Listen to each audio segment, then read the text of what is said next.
The story opens with the image of a peaceful town. There, after gaining consciousness, Derek followed an old beggar to learn the trade. Though he was only a pathetic one-star mage, the old man's boastfulness was so extreme that he called himself a grand mage wherever he went. But needing knowledge to survive, Derek accepted becoming his servant, regardless of the old man's unpleasant temperament. The old man nearby was somewhat shocked to see this scene. Suddenly, Derek's eyes snapped open, his pupils contracting slightly. He clenched his teeth and focused all his mana into his hand. That power shot out and formed an arrow that flew straight forward. The arrow plunged into a tree, carving a transverse cut across its trunk. The two of them, master and apprentice, silently watched the arrow remain lodged in the tree before them. Seeing that, the old man was so terrified he broke out in a cold sweat. So I tended to the old man in every way. Derek, though covered in sweat and grime, shone with bright eyes and became a one-star mage within a year. A small fire flickered beside a humble hut under the silent night sky. The old man was now utterly drunk, holding a bottle of wine. His face tilted upward as he said, "Those noble scions beyond the northern Ebelstein wall, some reached 3 stars before their coming-of-age ceremony." Derek sat beside him, nibbling bread while listening. That's a realm someone of your low-blind bloodline might not reach even in a lifetime. So don't be arrogant. Your petty talent will collapse against the 2-star wall. He always ranted about bloodlines. Derek silently stared at the bread in his hand as the old man's shrill voice continued. Magic is the privilege of bloodlines. No matter how you struggle, it's useless. He kept nagging me about the insurmountable wall between nobles and commoners. He hung his head, lost in thought, while the old man beside him slept soundly. Was it longing for things the old man himself never achieved? Derek quietly turned his head and glanced at the old man's back. That night was long and endless, and the sky suddenly unleashed a heavy downpour. The next day, returning home, Derek stood silently looking at the old man's corpse lying on the ground. I saw he was dead. His face remained calm as if nothing had happened, showing no trace of grief. His body was bruised all over, as if he'd been beaten. I thought perhaps the old man had started trouble and been beaten up. Derek toiled through the rainy night, digging with each shovel of earth. Only later did I learn he had done his utmost to drag the old man's body away. He had been beaten to death by the guards. Derek stood in the rain before the old man's simple grave, his expression somewhat sullen. They said the old man was caught trying to steal a 2-star magic book from the storehouse. Derek suddenly squeezed his eyes shut. No one understood why an old man with no ambition would do that. No one knew the reason. A system notification suddenly appeared before Derek's eyes. That boastful old man always prized bloodline. A system notification suddenly appeared before Derek's eyes. That boastful old man always prized bloodline. The notification read, Basic magic learned. Choose a primary magic system. This choice is irreversible. After all, I wasn't originally from this world. Thus 4 years passed, and the village retained the same ancient, solemn appearance as 4 years before. A woman appeared, her posture and expression full of confidence. Katia Flameheart. A red flag fluttered in the wind. The former lady of the Flameheart Viscount family had fallen on hard times. Born noble, she was a 3-star mage, and many mercenary companies wanted to recruit Katia. Derek recalled the scene when he first met her. She stayed in Ebelstein, took commissions from the Beldern mercenaries, and taught me, who had joined the mercenaries as a child and only knew 1-star magic. She taught him many things. I learned a great deal from a 3-star mage like Katia. Scene shift to a tavern. The Tears of Beldern Inn. Katia sat opposite Derek, instructing him. As a mage, it's natural to desire advancement. Besides, Derek, as you know, you have the talent for it. She spoke seriously to him, warning that excessive ambition would only slow his progress. Derek calmly nodded and replied, Yes, I will remember that. Katia folded her arms, looked him straight in the eye, and ordered, Now close your eyes and feel your mana. While Derek concentrated on sensing his mana, Katia kept guiding him from the side. Calmly feel where the mana originates, how it flows, and imagine you're using that mana to materialize the image in your mind. She watched Derek opposite her, fully focused on feeling his mana. Though she showed no outward expression, she was somewhat surprised inwardly. Indeed, the boy's innate mana was substantial. Perhaps thanks to extensive combat experience, his control was quite steady. As Derek concentrated on sensing his mana, he suddenly opened his eyes wide. Kadia's face betrayed panic in her eyes. A loud bang erupted in the tavern. The patrons, startled by the noise, snapped angrily. What was that? What's going on? Is something wrong? An attack? Go out and see. Go on. Derek panted, staring at his palms, ignoring the commotion outside. A hand suddenly grabbed his and pulled him away. Master Kadia hurried ahead of Derek without looking back and said, Derek, say nothing. Follow me. Everyone rose, weapons in hand, on alert, but paid no heed to the two of them. What is it? There was clearly an explosion. Search thoroughly. It's definitely an explosion. Kadia led Derek into a small hidden corner. Seeing her tall back ahead, he timidly called, Master. Kadia glanced back at him slightly, then seriously instructed, Derek, listen carefully to what I say. Hearing that, Derek felt some worry. Yes. Kadia leaned in toward Derek and said seriously, as you know, nobles are very sensitive about their privileges, and magic is the greatest of those privileges. Her gaze fixed on him. Innate power is regarded as a gift, but it's limited to the nobility. Occasionally, a commoner reaches 3 stars. Looking directly at the young man, Kadia said solemnly, but most of them spend their lives researching magic. What you just used, and she said something that stunned Derek, is a 3-star chaotic magic called Illusion City. Thus, I became a 2-star mage at 14. The system notice appeared again. 2-star magic available. 2-star Illusion City magic learned. Derek and Kadia sat in silence, facing each other on the wagon. After that, Kadia continued to guide me, teaching various magics, and sometimes telling me about the high society she once belonged to. Kadia now wore a fine outfit as she stood before Derek. A year passed, and Kadia departed. 2 mysterious figures appeared. It was said the Elvester Viscount family had invited her to be a private tutor. The Elvester Viscount family is where the border Viscount Elvester holds dominion, a power so great that even the Grand Duke in the capital dares not meddle lightly. He silently looked at her, bowed his head, and sat in the carriage with Kadia as she announced an offer that couldn't be refused. Through the carriage glass, Kadia gave a sad smile and waved goodbye to Derek. Becoming the magic instructor for a noble family of that stature is a great blessing for anyone. Before leaving, Kadia gifted me a 2-star magic book. The system notification appeared again. Learn magic list. 1-star mana arrow. 1-star discharge. 2-star fireball. Transmutation magic. 1-star light creation. Chaotic magic. 1-star soundproofing. 2-star illusion city. Summoning magic. 1-star summon guiding spirit. Recon magic. 1-star direction sensing. 2-star clairvoyance. Derek sat alone in his room and slammed the book shut. Another year passed. He left the book abandoned on the bed and turned coolly to leave the room. I had taught myself 2 more 2-star magics. Derek's face was expressionless, his gaze sharp as a blade. Only 16, and I don't intend to stop here. At the Tears of Beldurn Tavern, a voice called from inside. Well, Derek, it's been a while since there's been a commission worth mentioning. Derek sat alone at the bar opposite Jaden and asked, What commission is it? Jaden cheerfully waved his hand and replied, It's a commission from Grand Duke Duplain. Do you understand what that means? That same cold face as always. Derek glanced at him without emotion. Duplain? The Duplain family? Why would a place like that come to us? At this, Jaden suddenly grew excited, his eyes lighting up at the thought of money. Kid, does that matter now? It's Duplain. Duplain, the place that spins gold like water. He grabbed the collar of Derek and pulled him closer in excitement.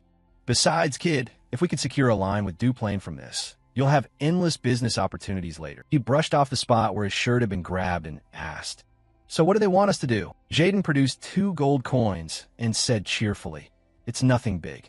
They want us to clear out some magical beasts on the outskirts of the Grand Duke's domain. Derek looked skeptical. That's all.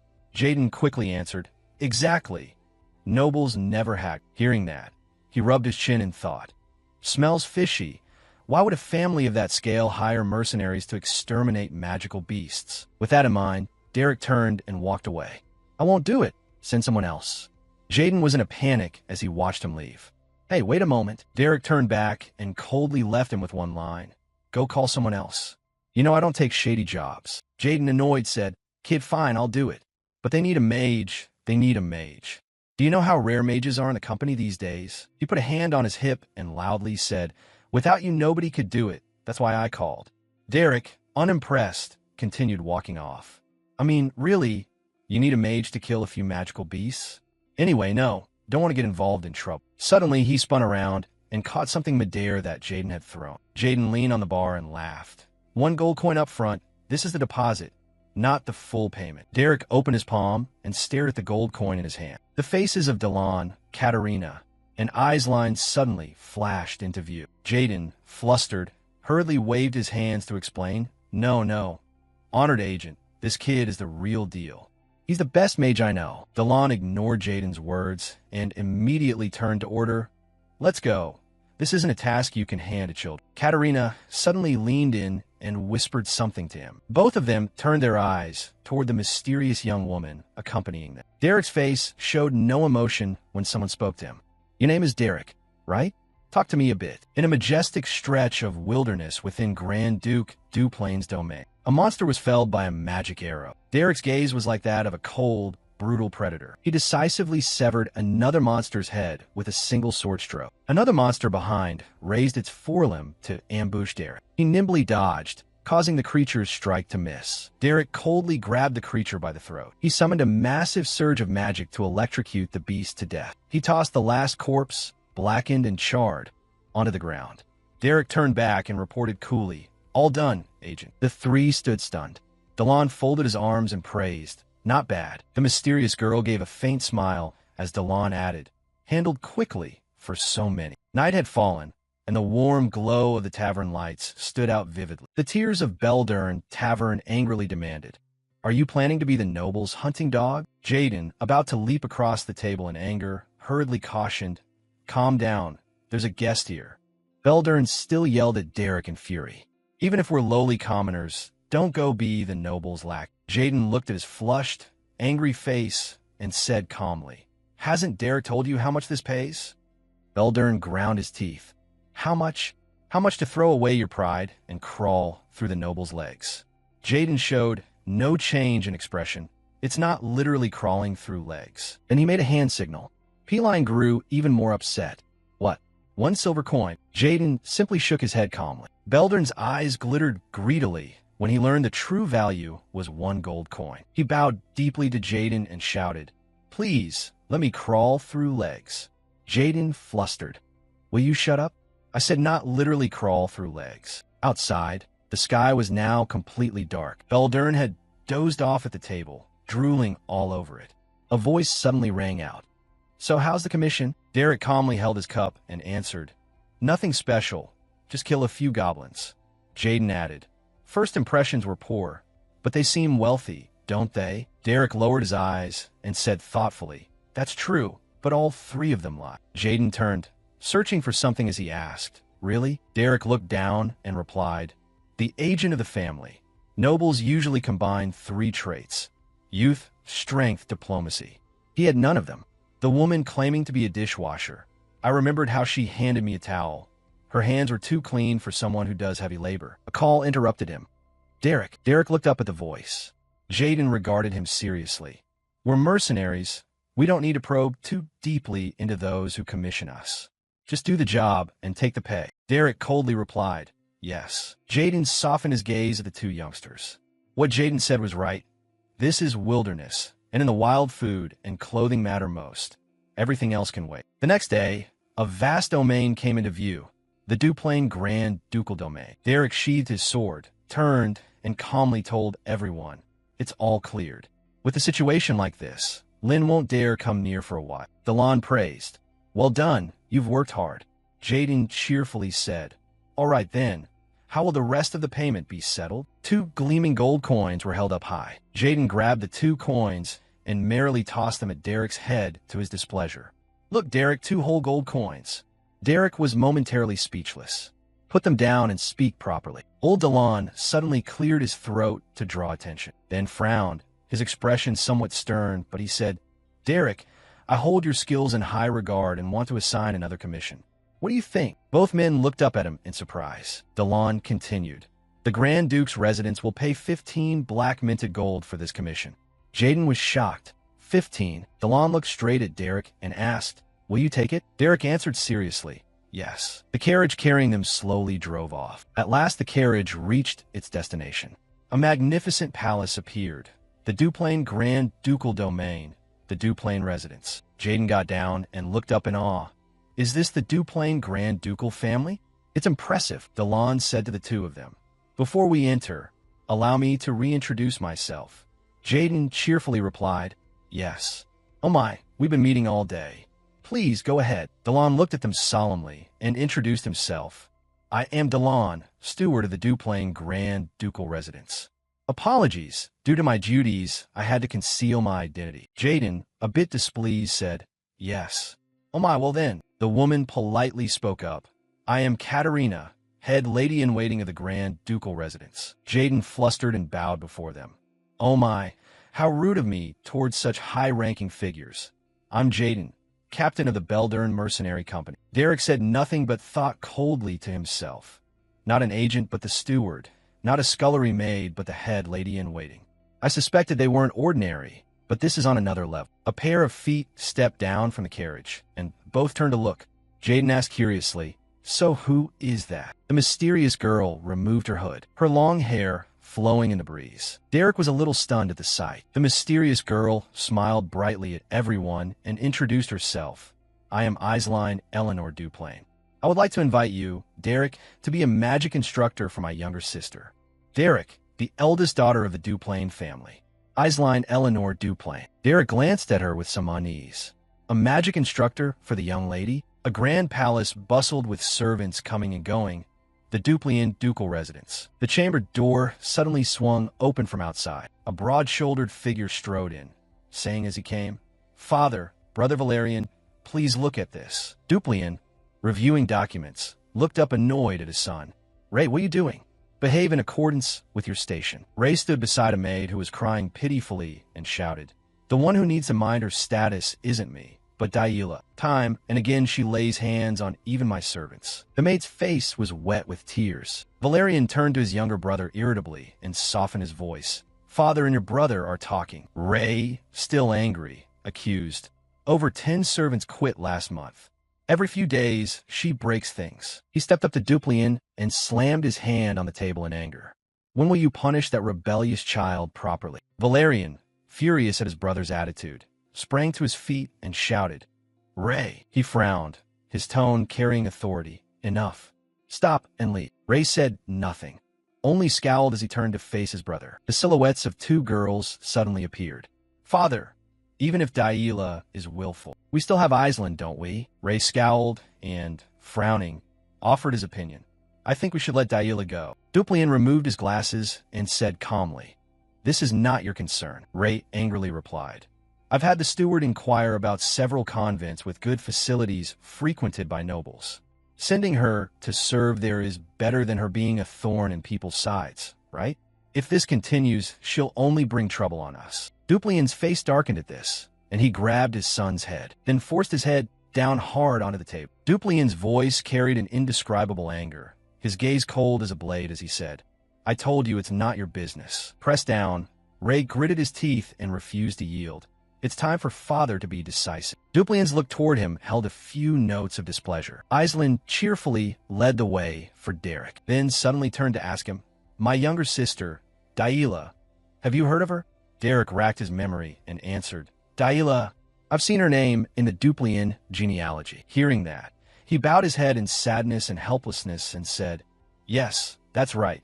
Perhaps few people know her in the world. The door to the room opened once more. Island, seeing the 2 men before her, hurriedly spoke up. Valerian looked at her gently and said, It's been a long time, hasn't it? Is Ebelstein treating you well? She nodded lightly. Yes, thanks to your care, I'm living comfortably. Valerian tried to push the still irritated Ray along while awkwardly smiling and waving to the 2. Well, as you see, Ray is slightly injured. We'll talk later. Island simply replied softly, Yes, brother. Derek's gaze was sharp and cold as he looked at the 2. Ray and Valerian strode away with composure, while his eyes flicked to another direction. There, a maid was covering her face and crying pitifully. Seeing that, Derek fell silent and said nothing. The 2 of them and he sat seriously in the study. Duplain calmly said, Good, as long as you live well in Ebelstein. Aislinn turned to him with a bright smile. Yes, thanks to Father's careful arrangements. This is the magic teacher from Ebelstein. He has agreed to teach Daila. Duplian, still fixed on his pile of documents, replied, Very well. Aislinn and Derek stood. She smiled at Duplian and said, Then I will take my leave. As the two began to turn away, Duplian calmly ordered, You stay. Derek, hearing this, simply turned to look at him calmly. Sunlight from outside slanted into the dim room through the door crack. The documents continued being written without stop. Duplian reviewed the papers and asked Derek, You look too young. 16? He looked at the Duke and replied politely, Yes. The Duke asked further, How far can you use magic? Derek answered honestly, I can use a bit of first-tier magic. Duplian reached up and pushed his glasses down. He looked directly at Derek and said seriously, Don't be overly modest. Humility isn't always a virtue. He said nothing and simply stared at Duplian in silence. In Derek's eyes, the whole person of Duke Duplian now radiated a terrifying aura. The Duke's courtesy was useless before a fifth-tier mage. Derek bowed his head and said to him, If I was rude, I apologize. Duplian replied, It's all right. I understand why you had to hide your skill. Excessive talent sometimes erodes its own bearer. He pushed his glasses up as if judging age and attire, hardly resembling a magic tutor at all. Derek nodded seriously.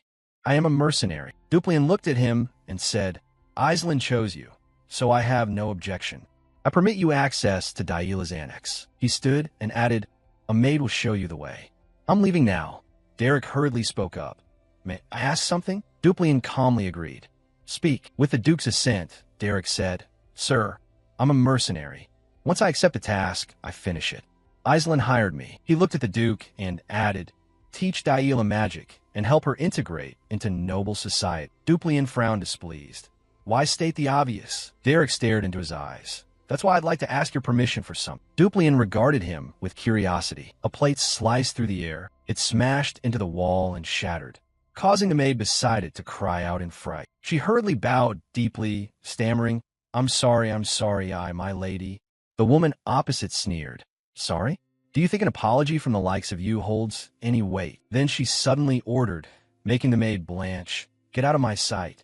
If you dare show your face again, I'll throw it straight at that pathetic face. There, a steaming cup of tea appeared. But why was it for Derek? Jaden, sitting opposite Aislinn, asked puzzled. The Duplian household should have dozens of magic tutors, right? Besides, commoners teaching nobles magic isn't easy. She lowered her head and replied, Almost every renowned mage on the continent was invited. Everyone gave up. I was so desperate I would take anyone who can use magic. Aislinn then looked up at Jaden and said, Derek was a mercenary, but understands noble culture. Jaden looked at her and answered, Maybe his master was once a noble and taught him everything. Aislinn seemed to awaken. I see. Compared to ordinary mercenaries, he has presence. I think Derek can discipline Daila. Jaden suddenly said, Miss Aislinn, you need to learn to read people better. Aislinn, surprised, asked, What do you mean? He looked at her seriously and said, Derek is a street mage who has been a mercenary since childhood. Do you think such people survive on presence and kindness alone? Aislinn was somewhat surprised, but said nothing. Derek was led away by a maid. Alone, he stood before the wide door of the room. Derek's hand suddenly rose into the air. He raised his hand and lightly knocked on the door. Derek looked at the door before him and said nothing. He reached out and turned the doorknob. Opening the door, Derek calmly said, Hello. Seeing the lone figure of the lady before him, he carefully said, I'm Derek, with your permission. The young lady merely ordered softly, Come here. Daila Katarine Duplian. A Duplian. Derek slowly moved closer to the young lady. The corner of her mouth suddenly curled up, and a cup of water was thrown squarely into his face. Derek's face was now soaked with tea. Daila stood arrogantly and taunted. Oh my, what to do? Thought a sewer rat crawled in. She stepped closer with relish, her tone full of mockery. Isn't this the mercenary the steward mentioned? Or look closely, is it really a rat? One hand she placed on the chair, and she set one foot on it as well. Daila grabbed a bucket of filthy water, stood on the chair, and poured it all over Derek's head. Does the smell of sewer water make you homesick? That stench suits your outfit. Standing on the chair, she said with feigned regret, Out of water? What a pity. Derek said nothing. He only looked up and coldly glanced at her. Daila frowned in displeasure at that, and angrily kicked him in the chest. How dare you look at me like that? Derek was kicked and fell into a seated position. Yahello stood arrogantly with her hands on her hips, watching his struggle. She suddenly raised her hand as if to remove her shoe. Damn it! Yahello held the shoe up to her nose in disgust. That filthy stench. Then she hurled the shoe forcefully at Derek. Yahello sat down lightly in a nearby chair. She looked down at him arrogantly and said, "You sewer rat, know your place. You dare teach me? Didn't the streets teach you basic manners?" At a desk in the study, Duplian was quietly watching the scene outside the window, his expression clouded with thought. He recalled the earlier conversation when Derek said, "My being here means Miss Yahello's problem isn't easy to solve. So I want to ask you, who loves Yahello wholeheartedly is?" Derek coldly glanced at him. "Do you permit me to use what measures to teach the young lady?" Hearing that, he pondered and offered no answer. A sudden, strong slap landed on Yahello's face, turning it red and leaving her stunned. Derek rolled his wrist while Yahello remained dazed after the slap. She looked up in panic at the fierce figure before her and stood frozen, touching the slapped cheek without saying a word. Derek's gaze toward Yahello was full of killing intent. Wake up. 3 years earlier, Derek and Katia sat leisurely in a carriage. Derek wiped his sword and said, "Sir, if you had to teach an ungrateful, headstrong disciple, what would you do?" Derek wiped his sword and said, "Sir, if you had to teach an ungrateful, headstrong disciple, what would you do?" He heard that and was slightly displeased. "Isn't that too idealistic? What if even that won't work on that disciple?" Katia replied in explanation, "The essence of education is to guide a student toward a better path. Derek, if you can't communicate through understanding and tolerance, you must find a starting point." Hearing that, Derek asked, "What starting point is that?" Katia glared at him, etched fear into them. Yahello, stunned by the slap, clutched her face. Derek crossed his arms and looked at her, then said, "Treat others with care and respect. I won't say it twice. Wake up." Yahello pushed herself up with her hands, and she slapped him hard across the face. Yahello scowled at him. "Something like you. How dare you? How dare you?" Another harsh slap landed on her face. Derek's face darkened as he glanced at Yahello. "I won't say it twice. When dealing with others, you must show care and respect." Yahello's expression gradually turned frantic. She sprang up and shouted at the top of her voice, "Butler, what are you doing? This bastard just hit your Miss Yahello." Hearing Yahello's scream, Delon rushed in with the servants in a panic. "Miss Yahello, are you all right?" He came up to Derek and reproachfully demanded, "What are you doing? How dare you lay a hand on the young lady? If the Grand Duke finds out..." He said nothing but pulled a rolled document from his coat, held the letter aloft, and Derek said coldly, "Grand Duke Duplian has authorized me with full authority over Miss Yahello's education. Whatever methods I use, remember this has his permission." Delon took the paper and took off his glasses to read it. Yahello watched tensely as he read. Night completely covered the sky above the castle. Ray grabbed Valerian's hand and urgently said, "Calm down, please." Valerian angrily thrust the door open and shouted, "Are you the mercenary?" Derek merely looked up coldly at it. Furious, Valerian grabbed his collar to strike Derek. "You dare hit Yahello?" Ray quickly intervened. "Put that down and then speak." Derek looked back coldly. "This is something His Highness permitted." Ray hurriedly stepped between them. "Listen, he's a guest Aislinn invited. If you act like this, you'll put Aislinn in an awkward position." Father already agreed. He spun away in anger and left. "You coming?" "Ray, don't block my way. Mind your own business." Ray laughed conciliatorily and laid a hand on Derek's shoulder. "I've heard. Yahello needs a beating to wake up. Don't worry, he won't go too far." Derek turned his head to look at Ray, watching their retreating backs as he sighed. Why cling to that useless child? The door ajar illuminated part of the doll's face. Valerian opened the room and said to him, "Go in," he explained as he walked. This was Yahello's room when she lived in the main mansion.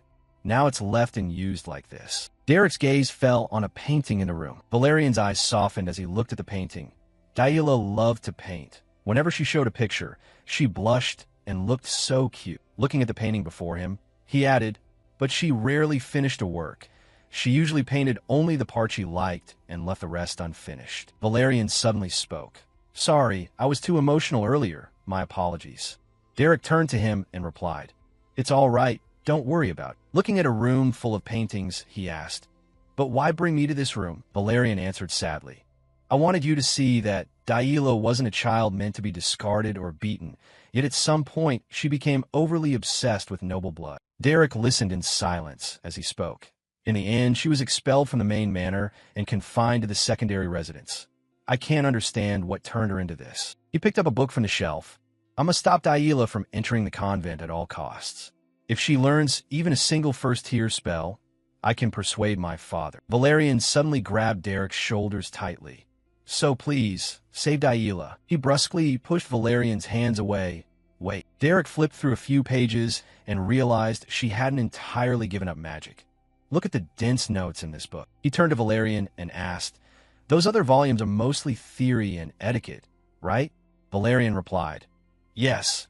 Nobles usually study etiquette. Derek fell into contemplative thought. A beautifully framed landscape painting hung on the wall. Derek snapped the book shut. He handed the book to Valerian and said, I'll give it a try. The beautiful night sky appeared through the window. Yahello was sound asleep on the soft bed. Suddenly a bucket of water was poured straight down. Yahello screamed in alarm as she was soaked. Derek looked at her coldly and said, Are you sleepy now? Yahello grit her teeth and sat up. Are you insane? He didn't answer but grabbed her roughly. Come with me. There's somewhere you need to go. Yahello shouted in anger.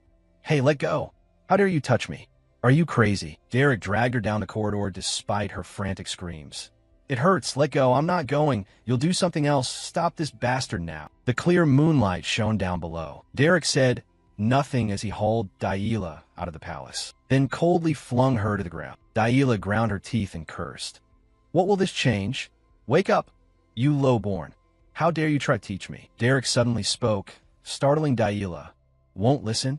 Then I'll tell you an interesting story. He wore a sinister smile and said, The truth is I have no intention of teaching Yahello any magic. I just enjoy beating arrogant nobles. Yahello went pale and stammered. What? Derek shrugged as if it were obvious. Doesn't it make sense? A lowly person like me has no reason to adore nobles. Teaching or morality is just a pretty excuse. Yahello trembled. What are you saying? He faced her and grinned eerily. I only need an excuse to punch the arrogant faces of nobles like you. Derek drew his sword and said, Do you know how wonderful the screams of those aristocrats sound? Yahello trembled and threatened. Do you think you'll be safe after doing this? He raised the sword high with a wicked smile. Of course, you're about to be locked in a convent anyway. Who would believe someone like you? Yahello's face grew paler and paler. If something terrible happens, I'll just give my life as atonement. A lowborn life is worth only that, right? The sword in Derek's hand reflected Yahello's terrified face clearly. If I run away, no one will remember me anyway. Consider it helping the Duplian family remove a thorn. If that man catches her, she'll surely die. He stood still, watching her figure fade into the distance. If she runs across the meadow back to the manor, she'll be caught immediately. Her face was torn, but she didn't dare stop. She had to slip into the forest. I know the paths there. If she can escape, she can reach the estate. Yahello leapt over a root.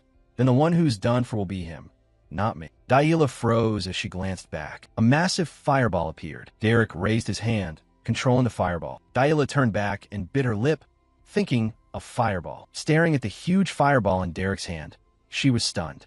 That's a second-tier spell. How can he use tier 2? Derek smirked slightly. Another fireball sliced through the air towards her. Yahello was so frightened she could only stand frozen. She hurriedly bent down to dodge. Where the fireball landed, a massive explosion erupted. Yahello was terrified, eyes wide, sweat pouring down her face. Derek curled his lips in a smile, voice full of regret. Miss. The full moon cast a pale golden veil over the silent night. The woman's running tore through that quiet space. Yahello fled in panic as if something was chasing her. Paying so much attention behind her, she unfortunately tripped over a dry branch. Yahello grabbed the cold ground.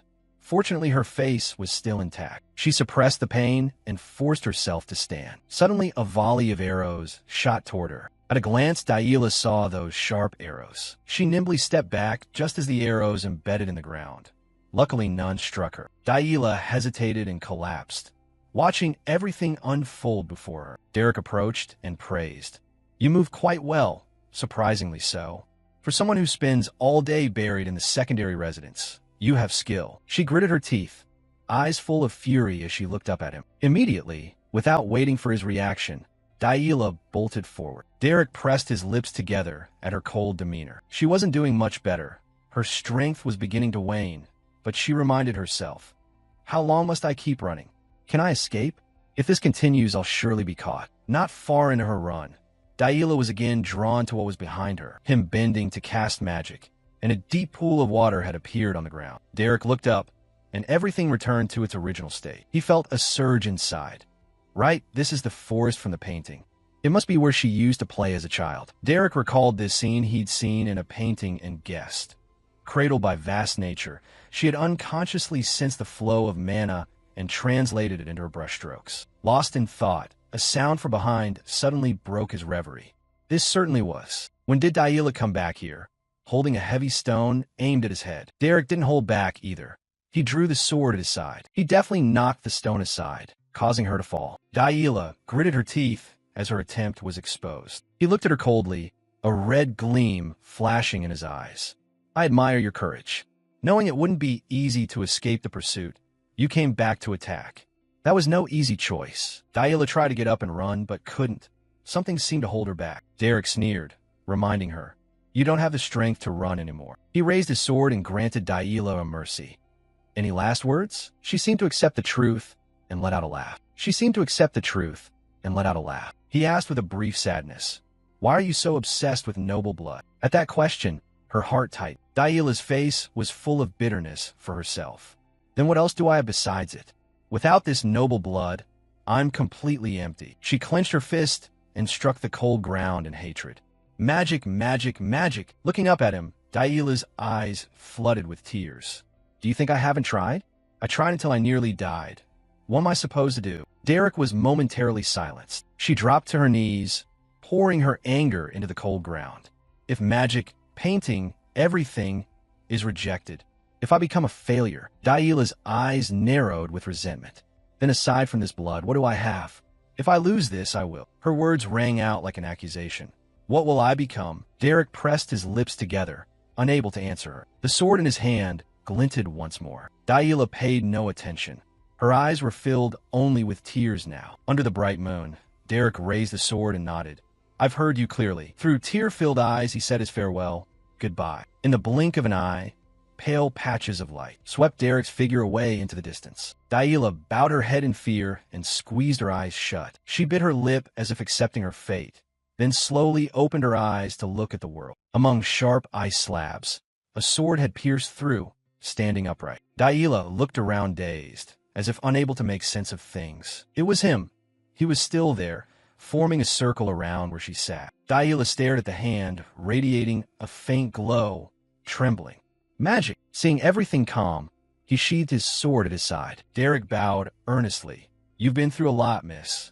Forgive my rudeness. Yahello stopped crying and looked up at him with hopeful eyes. Seeing that expression, Derek explained, although this is only a manifestation of mana and not truly a spell, you did very well. Once again, Yahello was driven to fury by it. All the long-held restraint finally found release, and she burst into loud sobs. One loud, one quiet. A pair of cries turned the black night tumultuous. The moon hid behind the clouds, silently witnessing it all. Derek sat her on a log and explained, this is the wild school. Yahello asked, the wild school? As he bandaged her leg, he answered her question. Yes, most nobles follow the disciplined school. All schools are similar in essence, but their training methods differ vastly. She listened seriously as he explained. Miss Yahello belongs to the wild school, but was forced to learn the disciplined school's theory, which caused the problem. It's not that the clothes don't fit. You're trying to stuff yourself into a suit that's too tight. Hearing that, Yahello, skeptical, asked, how do you know? How did you realize I'm of the wild school? I saw your paintings, miss. You sensed the mana drifting in nature and sketched it onto canvas. He kept his head down, focused on his task, and not on her gaze. Mages born to the wild school usually sense mana in nature from a young age. Yahello's mood softened somewhat. She was no longer sniffling. After ensuring she was fine, Derek brushed off her clothes to help her stand. Okay, you can walk now. Yahello felt reassured. Not bad. This much is... Derek took a few steps forward. Although you've emitted mana, there's still a long way to go. Tomorrow I'll teach you how to use it naturally. Only when he was about to leave did she dare to speak. Too shy to respond, Derek averted his face. Yahello pretended indifference and said, thank you. He neither refused nor replied further. Finally he called to her, let's go. Daila happily moved closer. I'm coming. They talked together under the moon.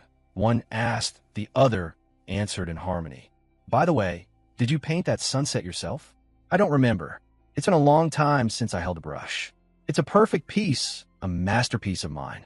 You're the first to recognize its value. The next day, bright sunlight streamed through the window. Daila stared in bewilderment at the manna appearing on her hands. Those streams of light shimmered with wonder. Her eyes were focused, giving them her full attention. Suddenly, what appeared were clouds of gray-black smoke, making Daila worry.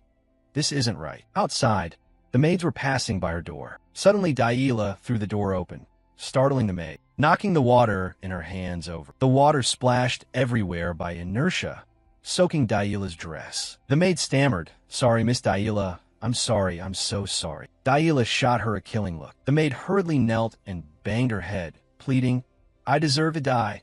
Please spare me this once." Instead, Daila calmly advised, "Be careful." This left the maid confused. What? Why didn't she hit me? She just said that and left. The other maids gathered to help and whispered, "Are you okay? Were you hit?" "No, Miss only said that." "What happened last night when she went out?" Meanwhile, in Derek's room, he was still fast asleep. Daila hurriedly pounded on the door, calling him awake. "Derek! Derek! Derek!" Eyes heavy with sleep, opened the door.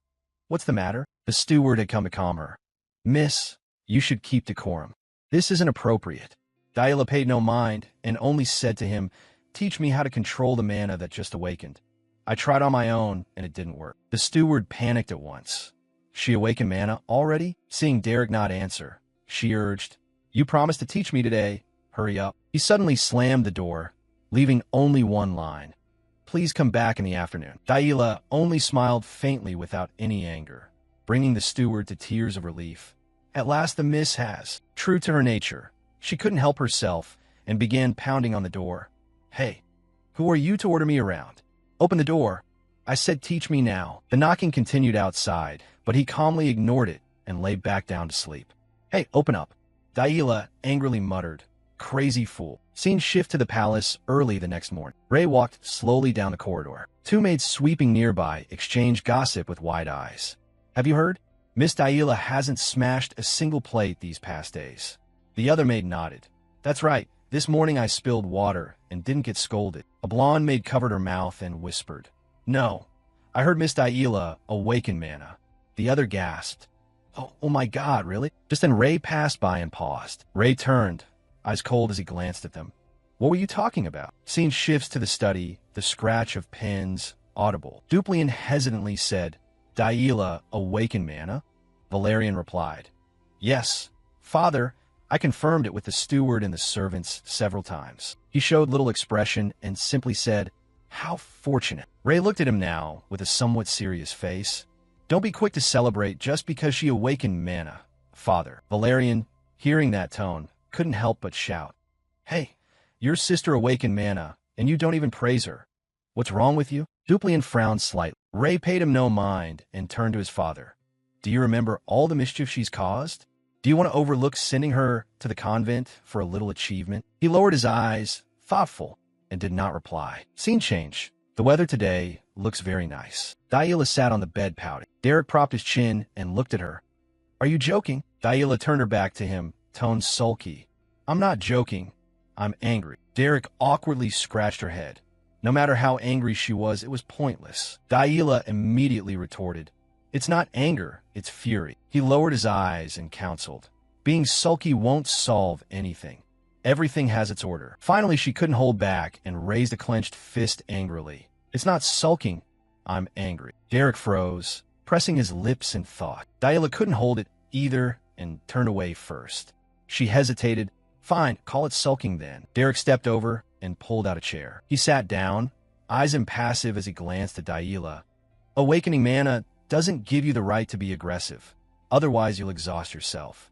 I'm speaking from my own experience. Studying is important, but rest is too. You've rested enough. Now it's time to study." She puckered her lips, voice dripping sarcasm. Yes, yes, teacher is always right. The magic instructor from Lushur has arrived." Yes, yes. Derek's gaze suddenly darkened. He looked at her coldly and said, So do you want me to teach in a non-traditional way? Unflattering images of him surfaced in Daila's memory. Derek began the lesson, looking at her hands. Today we'll practice controlling mana. Once you master this ability, Miss, you can quickly become proficient in first-tier magic. The Wild School isn't bound by the system and is well suited to self-study.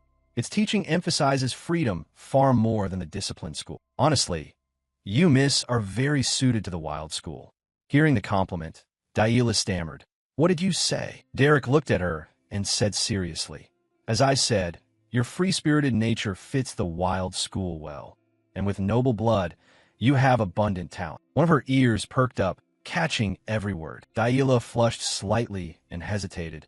I have talent. He cast his eyes down and replied, yes, awakening mana and producing that wall of ice clearly shows innate talent. She toyed with her fingers and casually asked, so, I'm a genius then? Derek immediately objected. Talent and genius are two different things. Daila pouted, they're basically the same. He said again, no, completely different. Daila gave up arguing and complained, oh fine, you're right, you win. Ray was standing outside the room at that moment and had heard the entire conversation. He ground his teeth and snorted coldly. Time passed within the palace. Daila burst into the room, excitedly exclaiming, Derek, I awaken mana, but I can't control it. A few days later, she ran up to him again, boasting, Derek, look, I can use frost, but it feels so strange. Time kept moving. Daila chased him down the corridor, shouting, Derek, I can sense mana, but it's so confusing. One afternoon again, under the tree. Derek, what are you doing here? Daila stood with her hands on her hips, questioning him. You should be near the annex.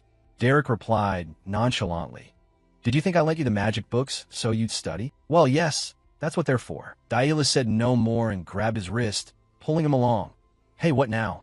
Like you said before, I've succeeded in releasing mana. Come look quickly. Inside Valerian's study, the door swung open. Derek entered. Did you call for me? Valerian nodded and gestured. You're here?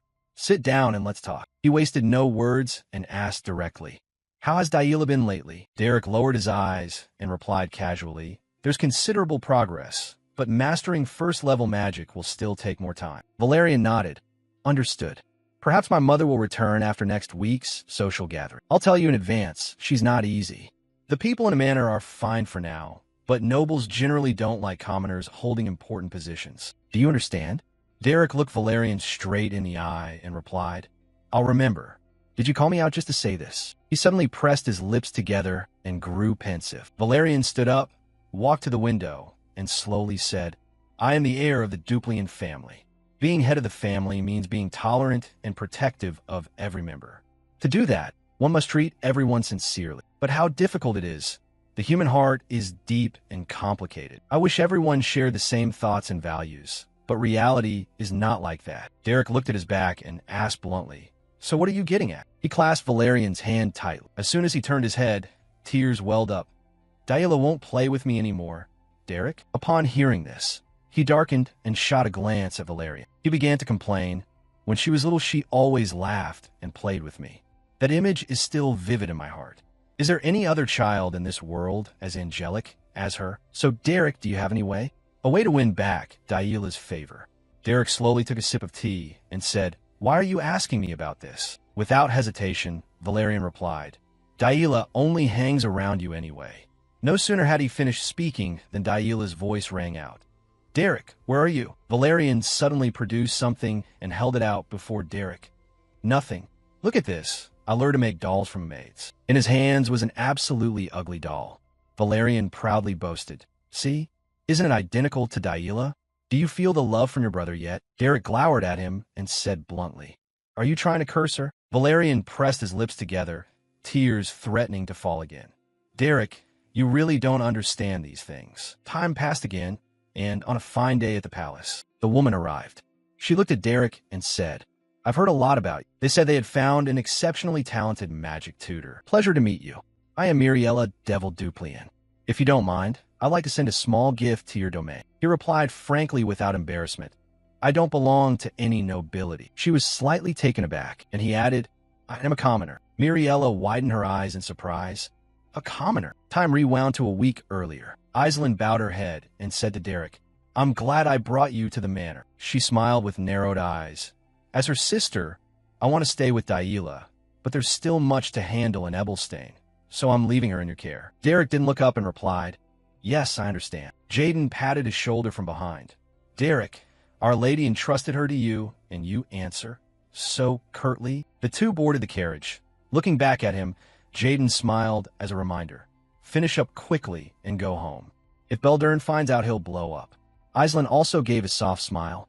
Thanks to you, Derek. The carriage slowly rolled away. Aislinn suddenly remembered something and clapped a hand over her mouth in panic. Oh my, I almost forgot. Jaden hurriedly replied to her. Yes, miss? What did you want to say? She looked back through the window. My mother returns next week. I forgot to tell Derek. He looked at her with curiosity. Is that something that needs mentioning? Aislinn hesitated.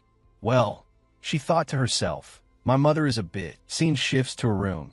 The door is thrown wide open. A woman in a blue dress enters. Aislinn thought to herself, it's hard to describe, like a goddess of destruction. Miriella slammed her hand down on the Duplian study table in anger. A commoner as a tutor? What is this about? Faced with her anger, Duplian cut in coolly. I heard you perfectly well. Lower your voice. Miriella fumed. Now is not the time to debate that. Yahello is Yahello, our beloved youngest daughter. At her outburst, he slowly removed his glasses. Miriella, you know me. I don't care much for hiring commoners. Duplian reluctantly explained. But all the prestigious magic tutors have failed.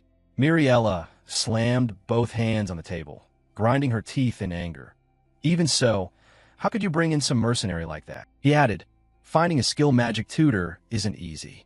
Besides, Derek was recommended by Aislinn. Miriella covered her forehead with her hand and turned. No, sir. There must at least be minimum standards. She turned to Duplian and suggested. Right? You could bring my brother Flameheart here. He was busy before, but not now. Yahello has awakened her magic. Flameheart could teach her. His face showed no expression as he replied. Bring a garrison commander in as a tutor? Do we run the domain recklessly like that? Offended, Miriella shouted. What about the nobility of Ebelstein? Do they run around recklessly too? It's a battlefield as well. She pointed angrily. Among the nobility, a tutor is the most important calling card. Yet you hired an unknown commoner? Do you want Yahello to be laughed at when she enters noble society? Someone pushed the door open. Valerian entered to mediate. Mother, calm down. You didn't come here to argue with father, did you? Miriella turned to him and said softly. Back off, Valerian. This cannot be taken lightly.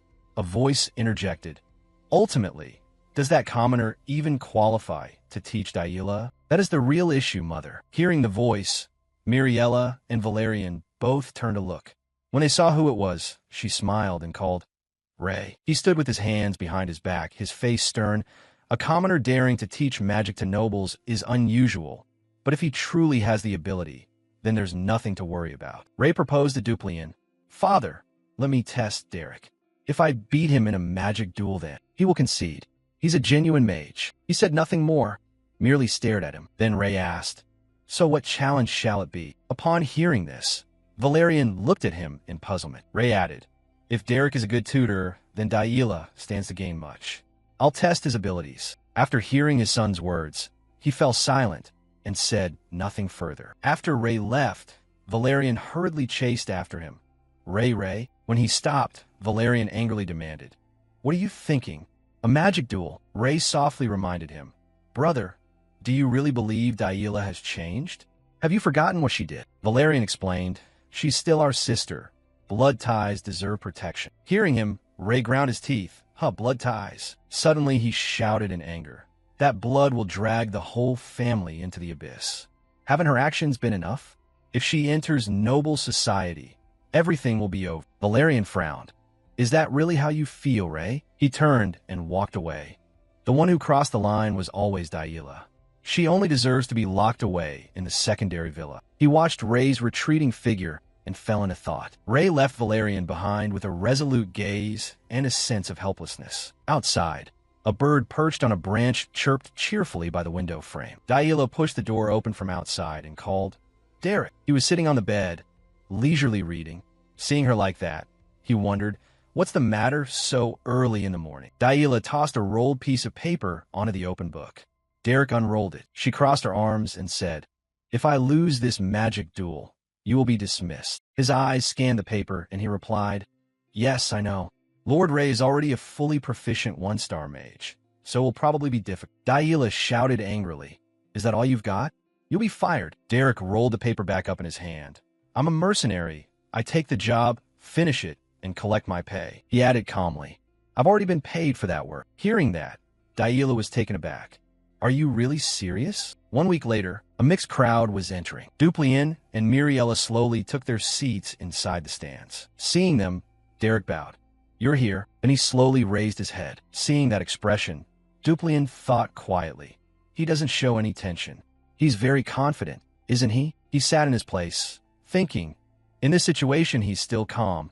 Perhaps I judged him too hastily. Footsteps approached from afar. From his attire, it was clear the person was Ray. He entered with a brooding air, fists clenched, thinking, this isn't a simple magic match. Today, I'll crush Derek. Ray slowly ascended the dais. Yahello, I'll make you regret to your bones. On the other side, Yahello in a red dress was also approaching the dais. She lifted her head and stared ahead with an emotionless gaze. Returning to the conversation between Yahello and Derek, "Do you really want that? What about everything else? Does that not matter?" As he spoke and moved, she could feel it. Her mana had aligned into orbit.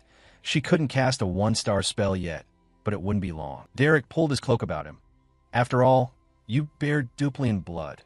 Why say these things all of a sudden?" He glanced at Yahello. "I told you, studying the wild school means focusing on self-teaching rather than relying on inheritance from others." Her eyes brimming with tears, she snapped at him. "Fine, so what? Why are you saying these things now?" Seeing her like that, he could only fall silent. Yahello's expression turned somber. "Derek, I know I'm not a good student." She bit her lip to hold back tears. "But I want to keep learning magic from you. I don't want anyone else to teach me." Derek was silent for a moment, then slowly put on his gloves. "I should tell you first, I don't know the rules or rituals of noble magic duels, and I've never tried them." He glanced at Yahello standing behind him. "But I can teach you how to win. Do you want to win?" Yahello had grown up amid sneers and taunts, people smiling on the outside while speaking words that cut. It seems Miss Yahello has no mana, right? Not even the famous tutors can help. Oh my, how could the Duplian house have someone like that? The Duplians are over, always causing trouble. The older siblings are talented. Why is the youngest like this? The Grand Duke must be distressed. Thank goodness for Iceland. Children are a curse, better not born at all. Remembering those words, her eyes filled with resolve. Please help me win. And in the end, Yahello did not come here as Ray's sister, nor as the Duplian youngest child. Derek's gaze followed each step as Yahello advanced toward the dais. Now she stood in the arena as Derek's pupil. At the practice arena, when the two had taken their positions, the chief steward cleared his throat. The Ebelstein-Kelbrum high-level mage dual sound law will be enforced. Whichever side triggers General Pelram's protective circle first will be declared the loser. Then the match begins. Derek thought, General Pelram's protective circle activates when a user suffers major damage, and it simultaneously nullifies the opponent's magic. I wonder how nobles fight using such an expensive device. They must be very well off. The duration is 10 minutes. It seems Ray intends to finish the duel before time runs out. Ray decided to go all out, striking Yahello head-on. He muttered an incantation and began channeling magic. Yahello remained calm, standing before the mana sphere Ray had formed. Ray thought, sorry, but you'll have to return to the secondary house. Ray launched a magical wind blade at Yahello. The girl calmly waited until the attack neared, then lightly dodged. Seeing her dodge so smoothly, Ray grew resentful. How dare she? Ray continued to hurl a flurry of spells at Yahello. Derek sat below watching and thinking. He channels one-star magic very skillfully, but he seems a complete amateur in real combat.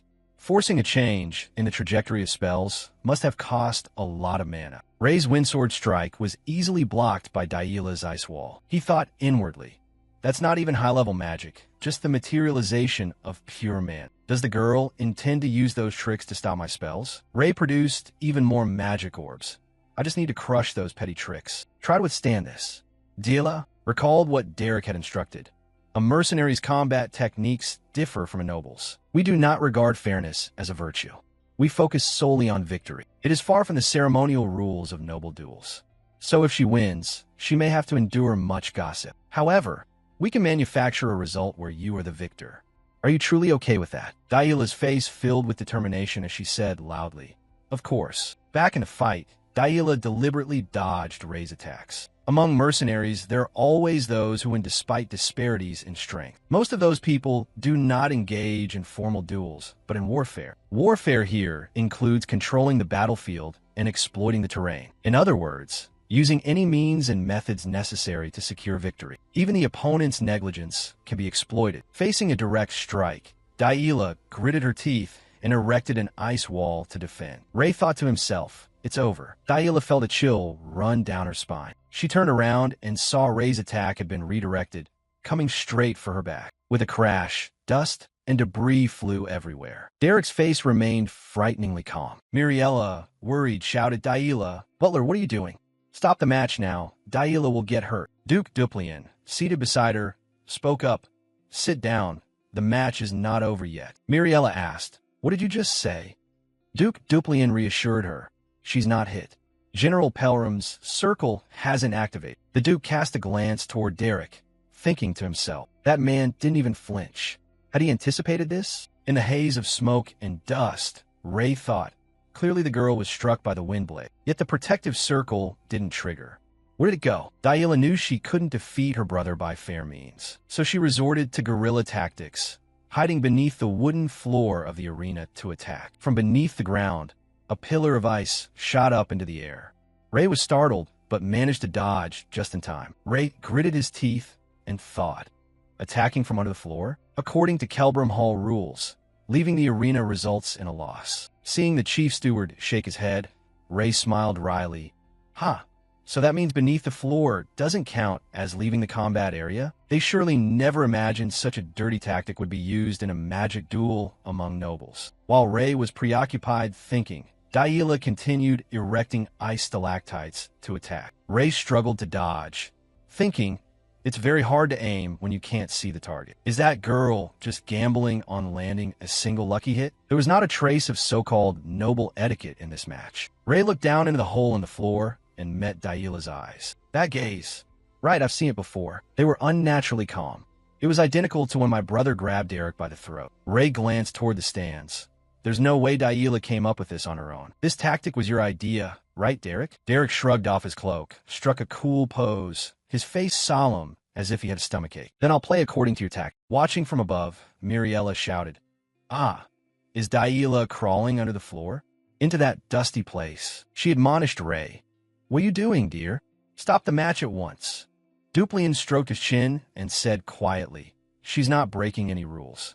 Let's observe a bit longer. He peered down intently, his mind occupied with its own thoughts. Below, Yahello watched and assessed. I can see the flows of mana. Above, Rei continued reciting his incantations. As he murmured the spell, another pillar of ice erupted from beneath his feet. Rei cursed inwardly in anger.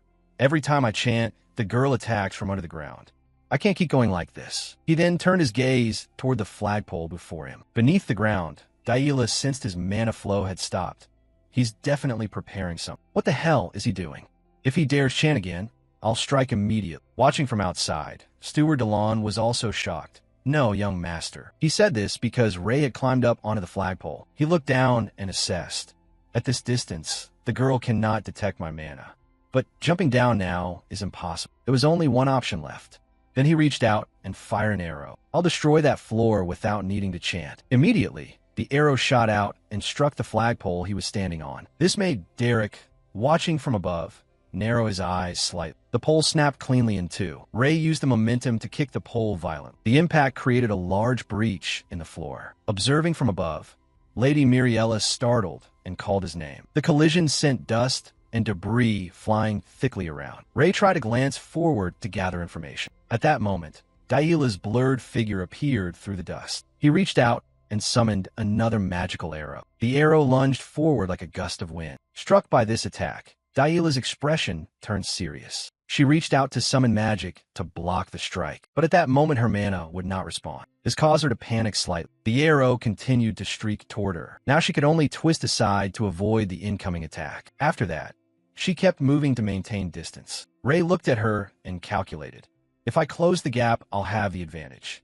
If I can fire one more magical arrow. While he was still thinking, Yahello lunged and kicked him hard in the chest. Her eyes were full of determination. Taking a direct kick, Ray braced one hand on the ground, breathing heavily. Yahello grabbed a handful of earth and hurled it straight at him. Ray was furious, but unable to do anything. Then the girl climbed up onto the arena floor. Over here, Ray gritted his teeth. Damn it, stomping and throwing sand? Is she doing that because she's run out of mana? She's fighting with everything she has to win, even though it's impossible.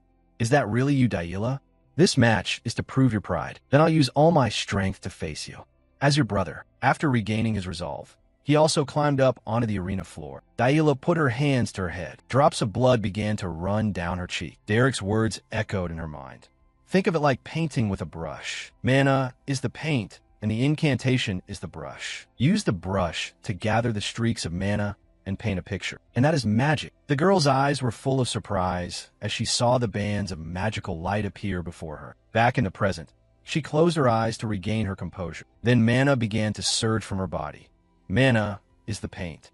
The incantation is the brush. She could feel mana spinning at the tips of her fingers. I'll use these colors to paint a picture. That is magic. Sensing the mana, Yahello was now able to form a magic circle at her feet and conjure a spear of magic. This made the steward startle and exclaim, "That's..." Even Lady Miriella was moved to tears of joy.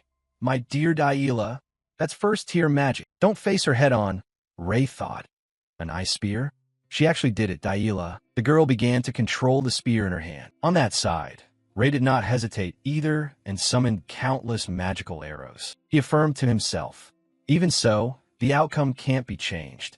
Even if you use first-tier magic, I'm still one step ahead of you. My attack will hit you first. Victory will be mine." Yahello did not hesitate. She pointed straight ahead and sent the spear hurtling forward. On the other side, Ray shouted and launched his magical arrows forward. The two attacks collided, causing a tremendously shocking explosion in the surrounding space. Watching from the stands above, Miriella called out to her anxiously. "Yahello." As the dust cleared, a magic circle had been summoned at the center of the arena. Both people inside it were breathing heavily from exhaustion. Derek, observing from above, also wore a somewhat grave expression. Cut to 1 year earlier at the Duke's Manor. The steward, walking behind, spoke up. "Sir, this morning a letter arrived from the Bellmeyer family. It seems to be related to this upcoming social gathering.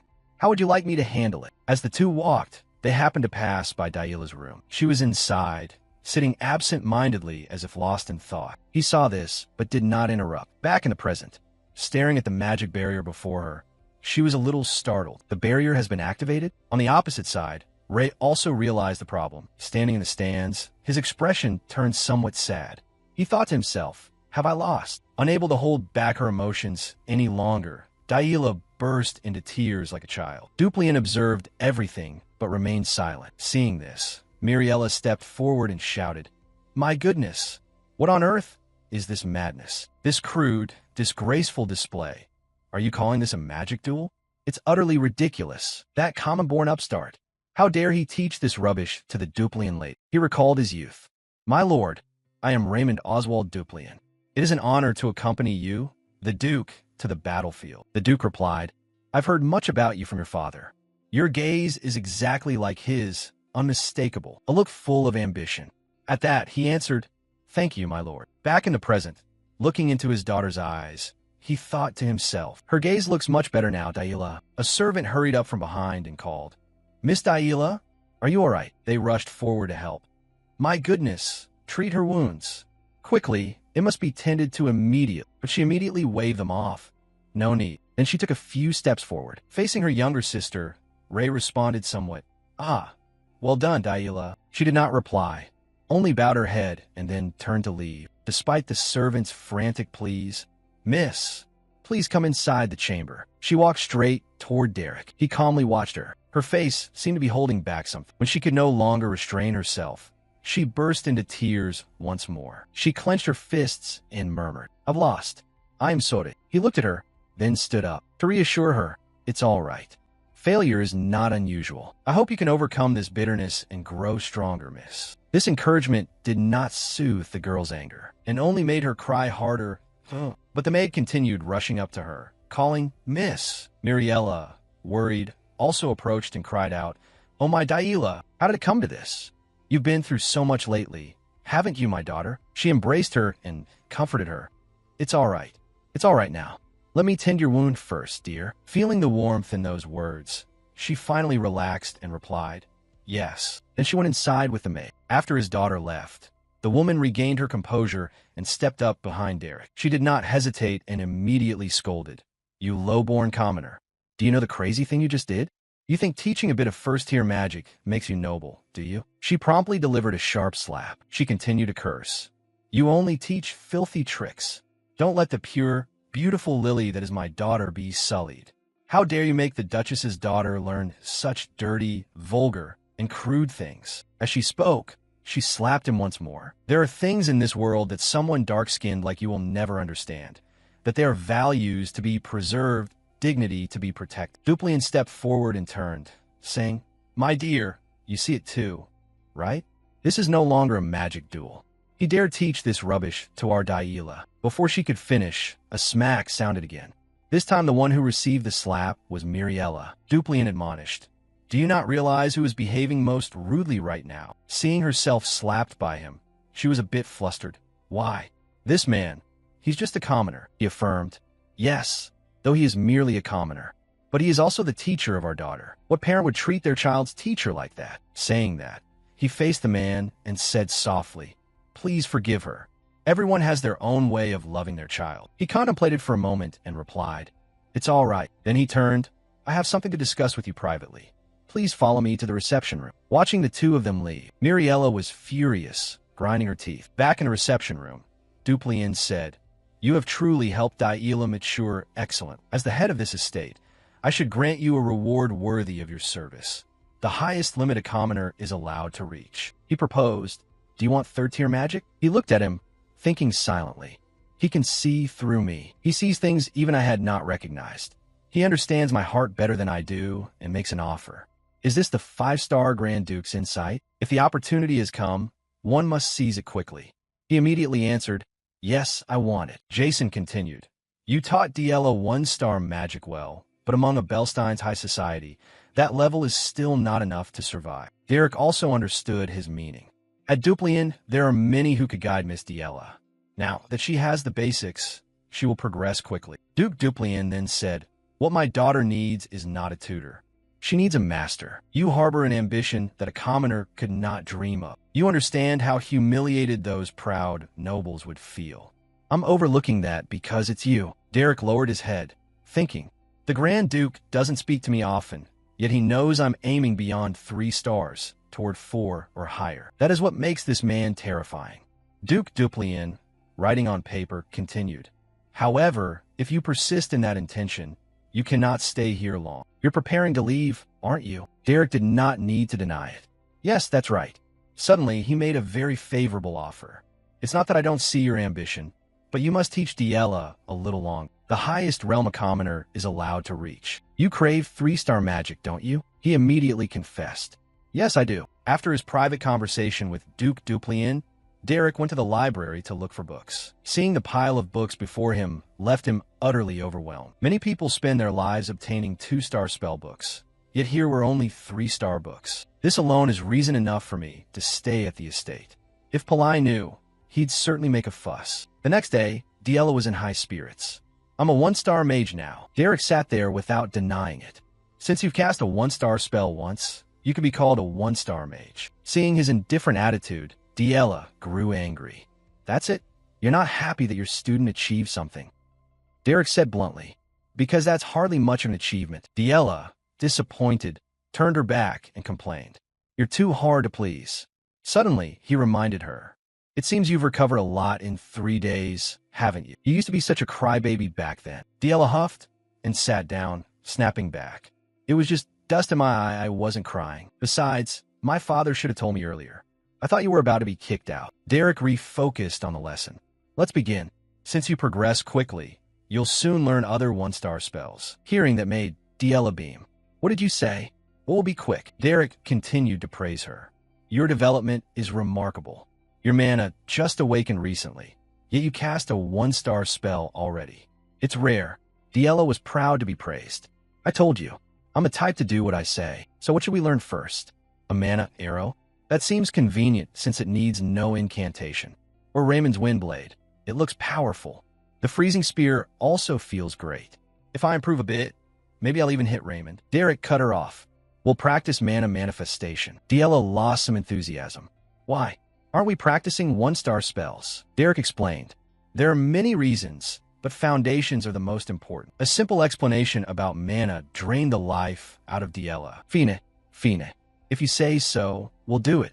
You fooled me into thinking I'd learn a one-star spell. Noticing Derek staring at her, she grew puzzled. Why are you staring at me like that? Is something on my face? Derek revealed.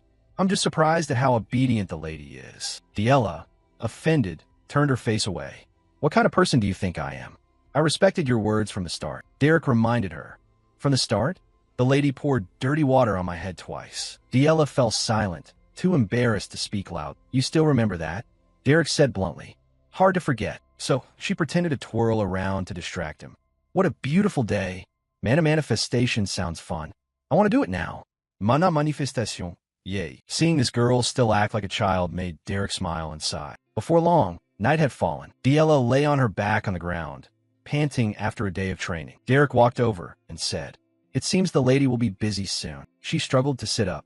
You're at it too, huh? Starting next week, I have to study etiquette as well. Derek said again, Isn't that a good thing?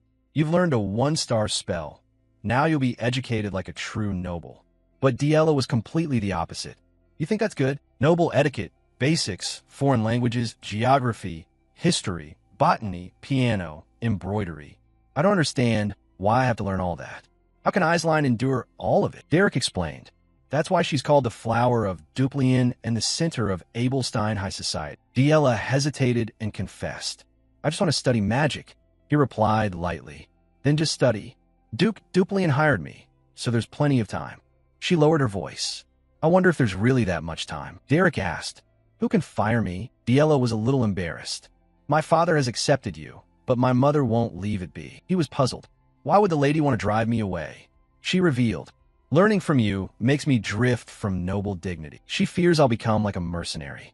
Even that hand-to-hand fight was far from the dignity nobles pursue. Derek remained very calm. Then it's simple. Silencing the lady won't be hard. Remove her excuse. The next morning, Miriella was extremely worried. I didn't expect the child to end up with such a terrifying teacher. My poor child. In her imagination, Derek would tie up a guard and then begin the lesson. Watch closely, Yahello. This is the mercenary style. The second lesson had Yahello dragging a whole wild boar into the estate to intimidate others. So this is the famed Abelstein High Society, causing everyone to cry out in fear. It's Yahello, Catherine Duplian. Imagining this, she buried her head in frustration. What could that lowborn teach Yahello? Even if her husband accepted it, she was the lady of the house. She had to find a way. As Miriella opened the door to the room, Yahello spoke up. Mother. She didn't bother to look and closed her eyes to enjoy. Oh, Yahello, even if people say you're immature, I still love when you smile in my arms. But unlike other times, this time Yahello didn't run to embrace her like a child. She looked every bit the noble lady. Yahello held 2 dresses and bowed gently. Did you sleep well last night, Mother? Because I needed to recover, I couldn't leave my room. I'm sorry I missed a chance to talk with you. I have many things I want to share with you, but unfortunately this morning I had piano lessons. Miriella was stunned, then stammered in reply. I understand. Yahello bowed politely and said, Then I'll take my leave. I'm busy with class now, Mother. Miriella, still shocked, awkwardly asked, Etiquette classes haven't started yet, right? They begin next week, don't they? Like Eislein. Yahello replied gently. Yes, Mother. Thanks to your concern, I'm really looking forward to them. Miriella had to let her go. Go quickly, or you'll be late. But as Yahello left, a servant accidentally dropped something in front of her. Yahello gently asked, An, are you hurt? Don't overexert yourself. The servant was as shocked as Miriella. Yes, Miss Yahello. And so Yahello walked on, ahead of all the astonished gazes. Comic. Arriving at the Abelstein noble quarter, a voice rang out. Lately it feels like the Rosia salon is always filled with laughter. Miss Eislein, I was really worried at the last gathering because your husband seemed heavily burdened with concerns. Hearing that, Eislein was startled and replied, Oh, is that so? I didn't mean to make you worry. Most of the things I was worried about have been resolved, so I feel much better now. Opposite her, The red-haired girl was the younger daughter of the Belmiard family, Elant Alphione Belmiard. Hearing this, Elant relaxed. What a relief.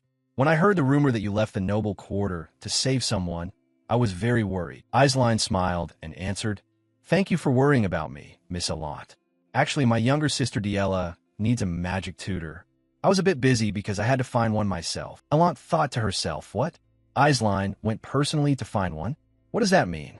How talented must that tutor be for Miss Duplian herself to seek him out? Beside her, the white-haired girl added, You said what? Your younger sister? This girl was Denise Linier Veltus, the younger daughter of the Veltus family. Aisline explained, Yes, that's right. When I met Diella at the estate not long ago, she had become such a proper young lady that I could hardly recognize her. She even awakened single-star magic, and her manners are neat and composed. That made me feel I need to work harder. Hearing that, Denise was a bit thoughtful. How strange. Aisline is raising her own sister? Wasn't Diella supposed to be hidden by the Duplian family? Then she spoke up. It seems you found a good magic tutor. Aisline nodded in agreement. Yes, he has no status, but he's certainly exceptionally capable.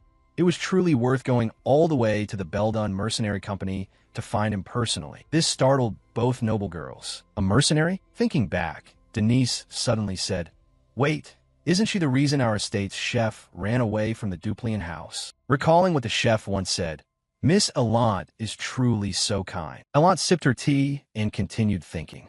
Unexpectedly, that tutor not only reformed that notorious thug, but also turned him into a single-star mage. A faint smile of delight played at her lips. She turned to ask Miss Aisline, May I ask the name of that magic tutor? Aisline was a little surprised by the question and replied, Pardon. Elant continued, If he's tutoring Miss Diella, he'll be even more famous in the future, right? At least I'd like to know his name in advance. Hearing that, Aisline happily introduced, his name is Derek, returning to the Duplian estate. At this time, Diella was sitting and talking with her mother. She began recounting her training over the past period. Derek has also been teaching me some etiquette. Learning etiquette by myself is really difficult. Opposite her, Miriella praised. Is that so? It's admirable that you studied on your own. She denied it. Not exactly studying on my own. Rather, Derek taught me. Her mother asked, What was the hardest part when you were learning? She giggled and replied, Most things were very difficult. I can get this far thanks to Derek. However, Derek's name kept appearing in Diella's words, which made Miriella somewhat angry inside. But outwardly she remained cordial. I understand. After stepping outside, her emotions finally surfaced. That damn Derek. How many more times will that name show up? Honestly, I don't know what he's done to the girl, but I won't let this go on. There must be a way to deal with it. Outside in the garden, the household staff were happily chatting. Miss Diella has been very kind to the servants lately. She's become gentler. The old gardener nearby replied. These days, Miss Diella looks very happy. She's changed a lot in just a few weeks. The butler had a similar observation. It's truly surprising. That's an air I've only ever seen in Miss Aisline. Perhaps at last she's trying to become a proper young lady. Now we can sense a noble bearing from Miss Diella. Everywhere they went, they kept hearing Derek's name, which made Miriella furious. She could only grit her teeth. The scene shifted to evening. Outside the manor, Derek was sitting and training with a new magic book he had received. After feeling a slight change within his body, he reached his hand forward and began to cast a technique. Sensing an immense power surging through him, Derek gritted his teeth and endured intense pain. And the energy on his arm gradually dissipated into the air. He breathed heavily, utterly exhausted, and slumped to the ground. Then someone stepped up behind him, catching his attention. It was Ray. He wore a friendly expression. Oh, sorry. Am I interrupting your practice? Although very tired, Derek replied politely, Not at all. What brings you here? The two of them then sat down to talk. Ray turned to ask, I want to talk a bit about Diella. He nodded in response, all right. Then he glanced at the book in Derek's hands. But before that, isn't that a 3-star magic book? Derek nodded in confirmation. Yes. Duke Duplian lent it to me. Hearing this surprised Ray a little. Your father lent you that? Derek answered, Yes. It's currently above my level, but there's no harm in studying ahead. Recalling what Duke Duplian had said enough. He's a true mage. Hearing that, Ray understood the matter. I see. Truly impressive. Then he returned to the main topic. So what is it about Miss Diella that you wanted to talk to me about? Ray, a little embarrassed, began to explain. Oh, right, that matter. It's actually a bit complicated. But what do young ladies like these days? Faced with this odd question, Derek looked at him but did not answer immediately. Ray continued on his own. If I sew a doll that looks like her, would she like it? Thinking of the doll that had been in Diella's room before, Derek answered resolutely, definitely not. Sweat drenched Ray's face from embarrassment. All right? Yes, I suppose that's true. I'm not saying I'll actually make one or anything. Derek replied, yes. I don't think it's particularly promising either. Should we go inside now? If you finish training. After that, he followed Ray into the manor. While the two were walking, Ray spoke up. Anyway, I'm very grateful to you. The atmosphere in the household has been very good lately. Even Valerian has focused on managing the territory. And my father, though he doesn't show it, seems very pleased. Derek asked curiously, really? It's hard to read his feelings. Ray smiled and replied, everyone in this manor would agree with that. I suppose I should accept what I need to accept. People must change, especially children at that age. I don't know whether I failed to notice earlier or deliberately avoided it. But since Diella has changed, I think I should change too. This is thanks to you, Derek. Thank you. He felt a bit embarrassed at that thank you. Up ahead, Ray returned to the topic about Diella. By the way, Diella's magic feels like a different kind of magic. The man behind asked, can you tell the difference? Ray replied, yes. It's like painting a picture. He thought to himself, a genius is still a genius. Truly typical of the Duplian line. Noting this, he nodded in confirmation. Yes. Miss Diella uses mana in the natural school's manner. Ray replied, ah, the natural school? I've heard of it. He continued, the way each person uses mana is very different. Once she reaches a certain orbit, reality will reveal itself without my needing to explain anything. And at that level, a tutor's intervention can even become an obstacle. Understanding his meaning, Ray answered, I understand. At that level, her moment to shine will come. Cut to 2 months later. At this time, a small flower appeared on the table in Diella's room. She wondered, what's this? Why is there a flower? The servant behind replied, they bloomed so beautifully, I brought one to pin in the miss's hair. Holding the flower and breathing in its scent, Diella was very pleased. They smell wonderful. It feels like spring has been here for months. I've been able to use single-star magic comfortably, and I've also grown closer to the servants. Perhaps I've missed so many things until now.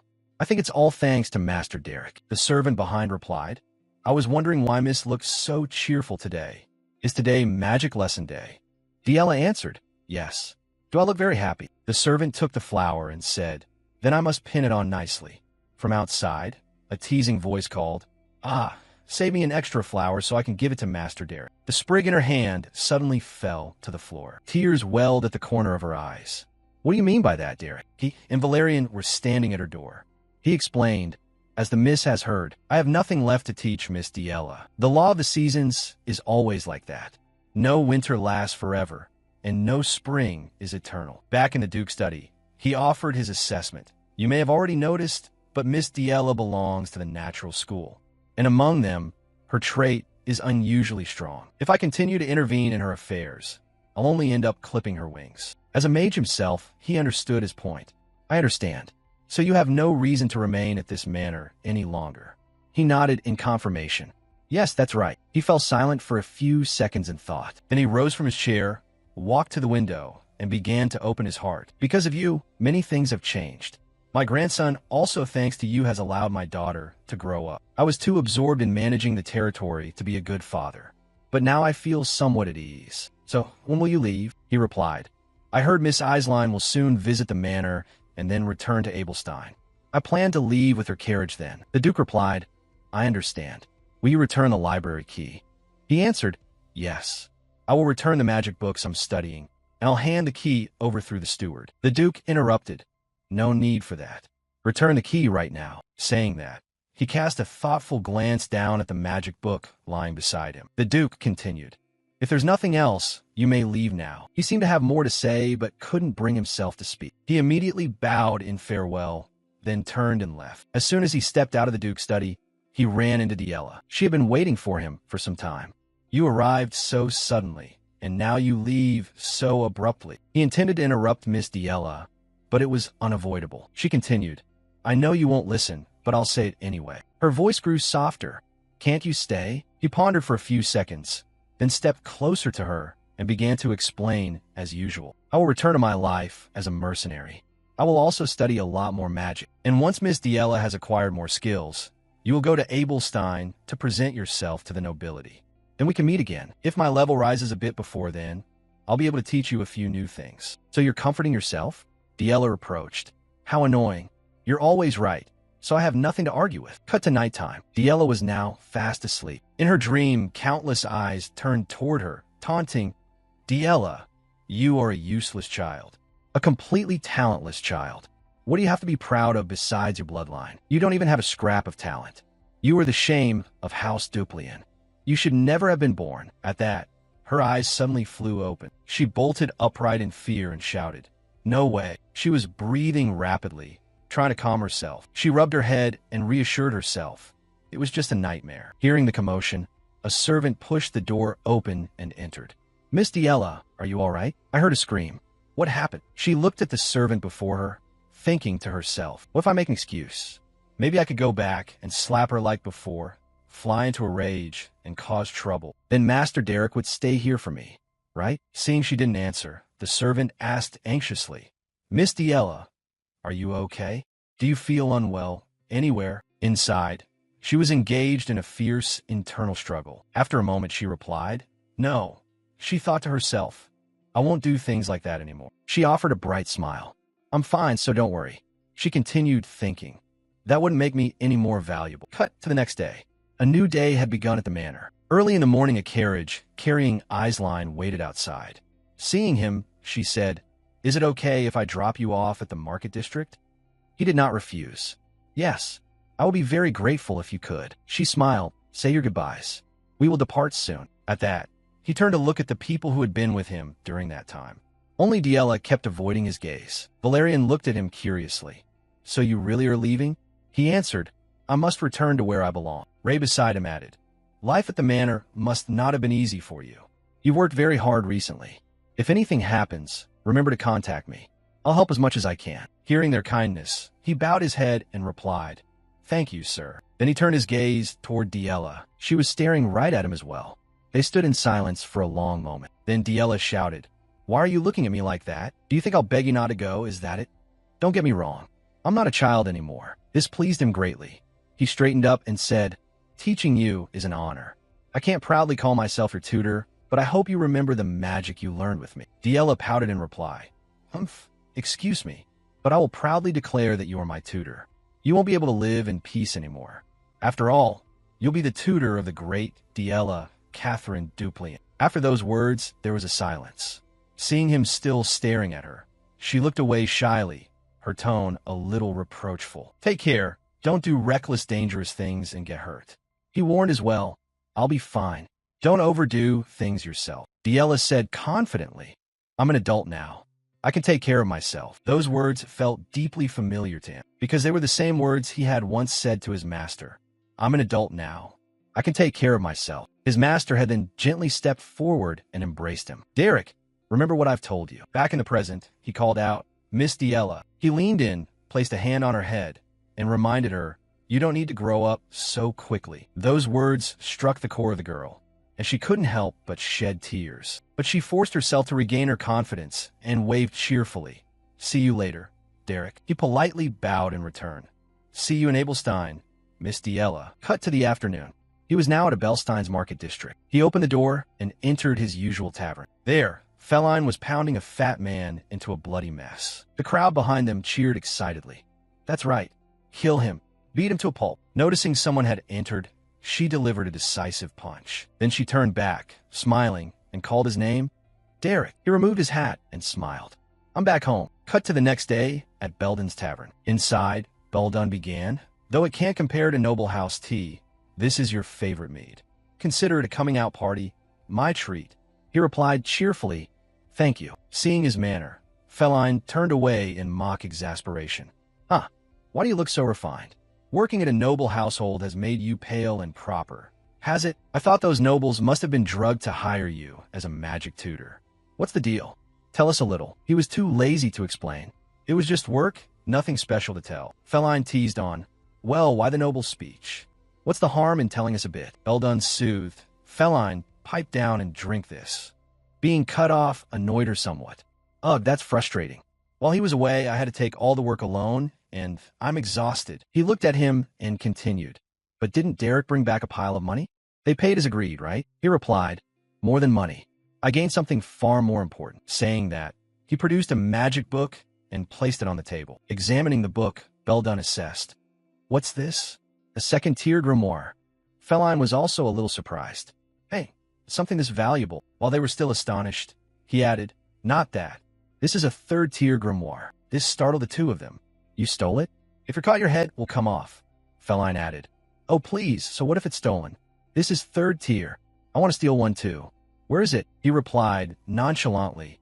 It was granted to me by the Duke. These absurd words annoyed Feline. You don't be making things up. Did they even need a tutor there? Answer me, you. The barrage of questions tired him out a bit. He looked out the window. The sky had turned to midnight. Beldun was busy cleaning up the tavern. Then he turned and asked, any new jobs lately? He answered, huh? You've only been back a day, and you already want work. He said confidently, yes. If it's light work, I feel my instincts have dulled a bit. This amused Beldun. You of all people notice dulled instincts. Magic users are always short on work. If you want, there's no shortage of jobs. He made a request. Then start as early as tomorrow. Please find me the earliest job you can. Cut to the next day. He and Feline sat in a carriage leaving the town. Their job today was monster hunting. After a struggle, they killed a goblin. After that, they had to face a swarm of giant spiders. Thus, a long day passed.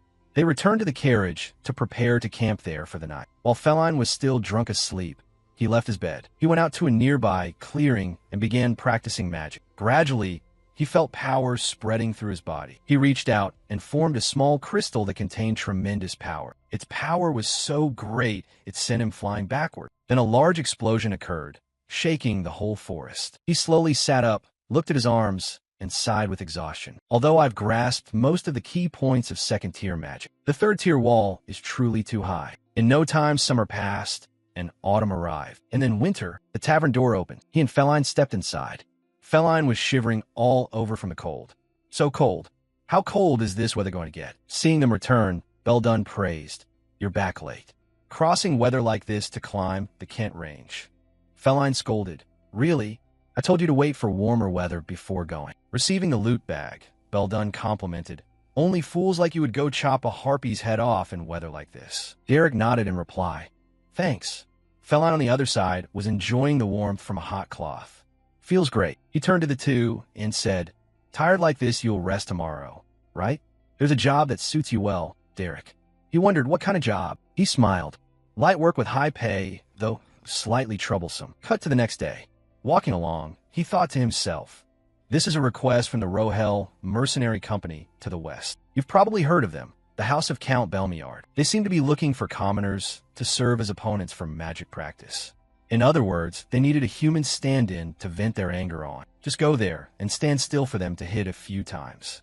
After a long journey, he arrived at the noble's magic arena. Inside, Alant was walking with a bald old man. She turned and asked, so who am I fighting today?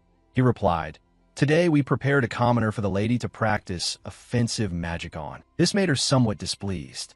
What? You expect me to fight a commoner? He affirmed, this is part of training. Miss, we promise to pay him fair compensation. So please train to your fullest. She replied dejectedly, is that so?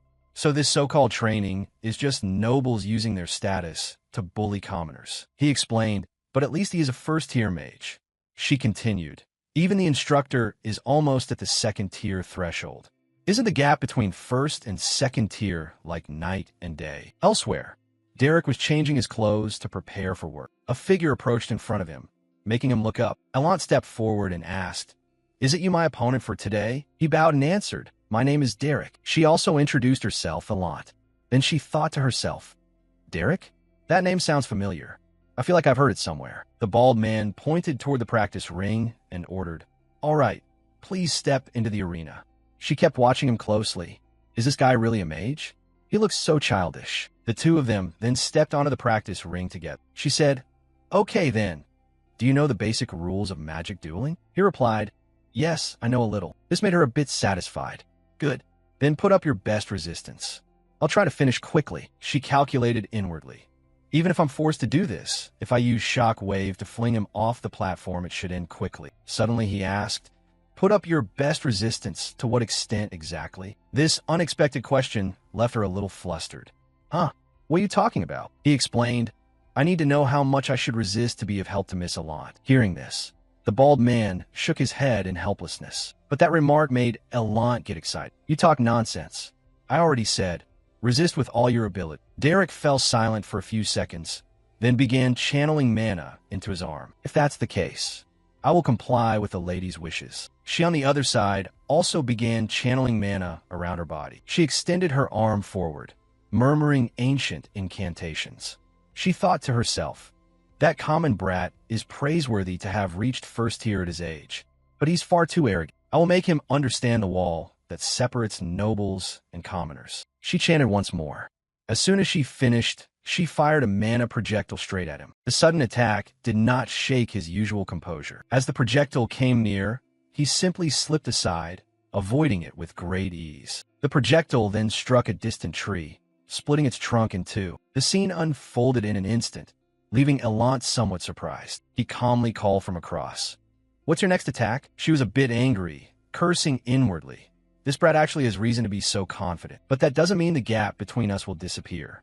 Then she murmured another set of incantations. Countless mana arrows shot up from the ground into the air. They moved as if alive, guided by her control. She pointed her finger straight at him and commanded, finish it with this. On his side, he didn't bother dodging, but immediately fired a beam of magic. His mana bullet easily shattered her mana arrows with remarkable precision. Then it sped straight toward her, signaling an unrestrained counterattack. She began calculating inwardly.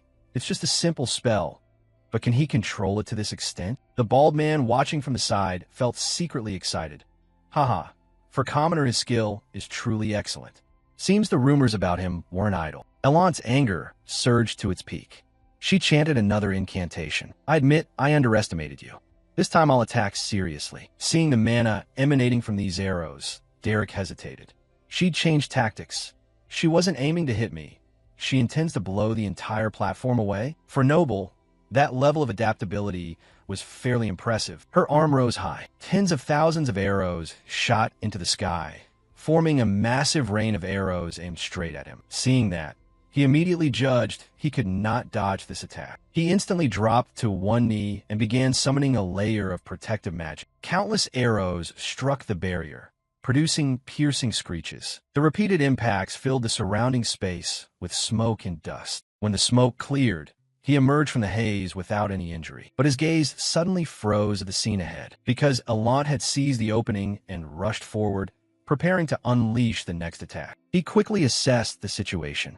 An arrow at such close range, impossible to dodge, and there's no time to raise a barrier. Her talent was truly insane. At that moment, he snapped his fingers. The space around them suddenly flashed with blinding light. Unable to open her eyes, Elant was furious. Damn it, my eye. She still pressed forward, slowly opening her eyes. She scanned around but couldn't find him anywhere. She cursed inwardly. Where the hell did that bastard go? I can't see a thing. She told herself. Focus, Elant. If you listen carefully, you can react in time. Just find his position. Just then, she felt something brush across her face. What has brushed past? I didn't hear any sound. Don't tell me. At that moment, Derek's image appeared before her. Countless mana projectiles swirled around it. Without hesitation, he unleashed a barrage of mana bullets at her at extreme speed, forcing her to struggle to dodge. She immediately realized, illusory magic. It erases sound? He even anticipated that I would rely on my hearing. So that first attack that missed, does he dare go easy on me? She braced herself while cursing inwardly. No way. Suddenly he charged straight at her, catching her off guard. He's closing the distance? What an idiot. High-speed deployment is my specialty. Focus, Elant. The moment magic appears from his hand, I'll strike first and end the fight. But at that moment, he suddenly changed his action. He stomped hard on the ground, pushing her backward. Countless sparks of lightning began to appear from the tips of his feet. She instantly realized his toes are channeling magic. The sudden attack forced her to struggle to defend. The bald man watching from his side thought to himself, impressive. That kid seems a natural school, but I can't read his mana flow. From the perspective of the orthodox school, it's hard to keep up. Panting on the ground, Elant said, truly an interesting brat. She stood up and stepped toward him. I'll be honest about this. At first, I underestimated you. and thought you were just a braggart. She moved closer, bowed slightly, and continued. But you taught me something interesting, so thank you. With that, she channeled mana into her feet and began casting magic. Confronted with this sudden attack, he immediately put his hand forward to block the pressure. Then he skillfully redirected the flow of the attack. The strike was redirected and sent back toward Allant. Taking the full force, pushed her backward. He immediately lunged forward with another attack forming in his hand. His eyes filled with determination as he dashed toward his opponent. Allant looked at him with astonishment mixed with fear. Derek landed from the air, his right hand wrapped around a sharp purple energy crackling like small lightning across the ground. Allant looked up, eyes wide in shocked disbelief. Sweat dotted her cheeks. Her body froze under the tremendous pressure of his movement. Suddenly, a sharp bell rang, cutting through the tense air of the battlefield. The bald instructor, standing at the side, face stern behind his glasses, repeatedly rang the bell to signal the end of the match. The sound forced both to stop. Derek's feet hit the stone heavily, and the purple energy vanished from his hand. He immediately regained his composure, placed his hand over his chest, and bowed politely. "You've worked hard, Miss Allant." Allant stood silent for a moment, breathing hard, her mind reeling as she tried to process what had happened. The scene shifted a while later to a resting area under gentle sunlight. Allant sat by an intricately carved table, a maid standing respectfully behind her. She looked at Derek, her voice soft but sincere. "You truly are an excellent mage." Derek stood opposite, shaking his head lightly, refusing the compliment. "No, Miss Allant, you are the truly excellent one. This is the first time I have met someone with such keen thinking as you." Allant caught his gaze and gave a meaningful, subtle smile. A mouth that's smooth like that shows he's far too versed in the world of the upper class. She continued, teasingly, "I've heard rumors you come from common stock, but looking at this skill, you must have worked yourself raw to achieve it." Derek bowed his head, his expression turning serious. "For me, that effort was necessary. I had to survive as a mercenary." Alant's eyes softened and she said quietly, "Don't be modest. I'm fond of people who know how to strive." Then she glanced behind her where the bald magic instructor sat reading silent. "But that old magic teacher standing back there doesn't seem to like you, so it's best not to do anything to annoy him. And also, thank you. I've learned a great deal." She sipped her tea slowly and continued, "From today's match, I learn a lot. There's a friendly match at the Rosea Salon coming up. I hope for a good result." Derek looked at her, voice steady. "With your level, miss, I believe there's nothing to worry about." Allant set the cup down on the table. The porcelain clinked softly but decisively, and her gaze grew sharp and distant. "I don't care about those small fry." When she said that name, an image formed in Allant's mind of a refined, noble blue-haired girl. Her face was clouded with rivalry and fierce determination. The one she truly wanted to defeat at all costs was Aisline Eleanor Duplain. Derek fell silent, his red eyes fixed on her, feeling the weight of that ambition. Finally, Allant realized she'd said too much. She waved her hand and returned to a normal tone. "Oh my, why did I say that? You can go now." Derek turned and left, his black cloak billowing with each step as he departed the pavilion. Left alone, Allant lifted her teacup again, thinking to herself, Derek of the Beldun Mercenary Company? That name echoed in her mind. She was sure she'd heard it somewhere before. Memories rushed back. The voice of Aisline had mentioned Derek that day. Allant's eyes widened as if struck by lightning. All the pieces suddenly fell into place. She sprang to her feet, her footsteps pounding as she hurried out. Allant rushed forward and grabbed Derek's arm, just as he was about to leave the grounds. Derek turned, his expression calm, but tinged with curiosity. Allant looked up at him, a wide, fierce smile spreading across her face, her eyes bright with a new kind of longing.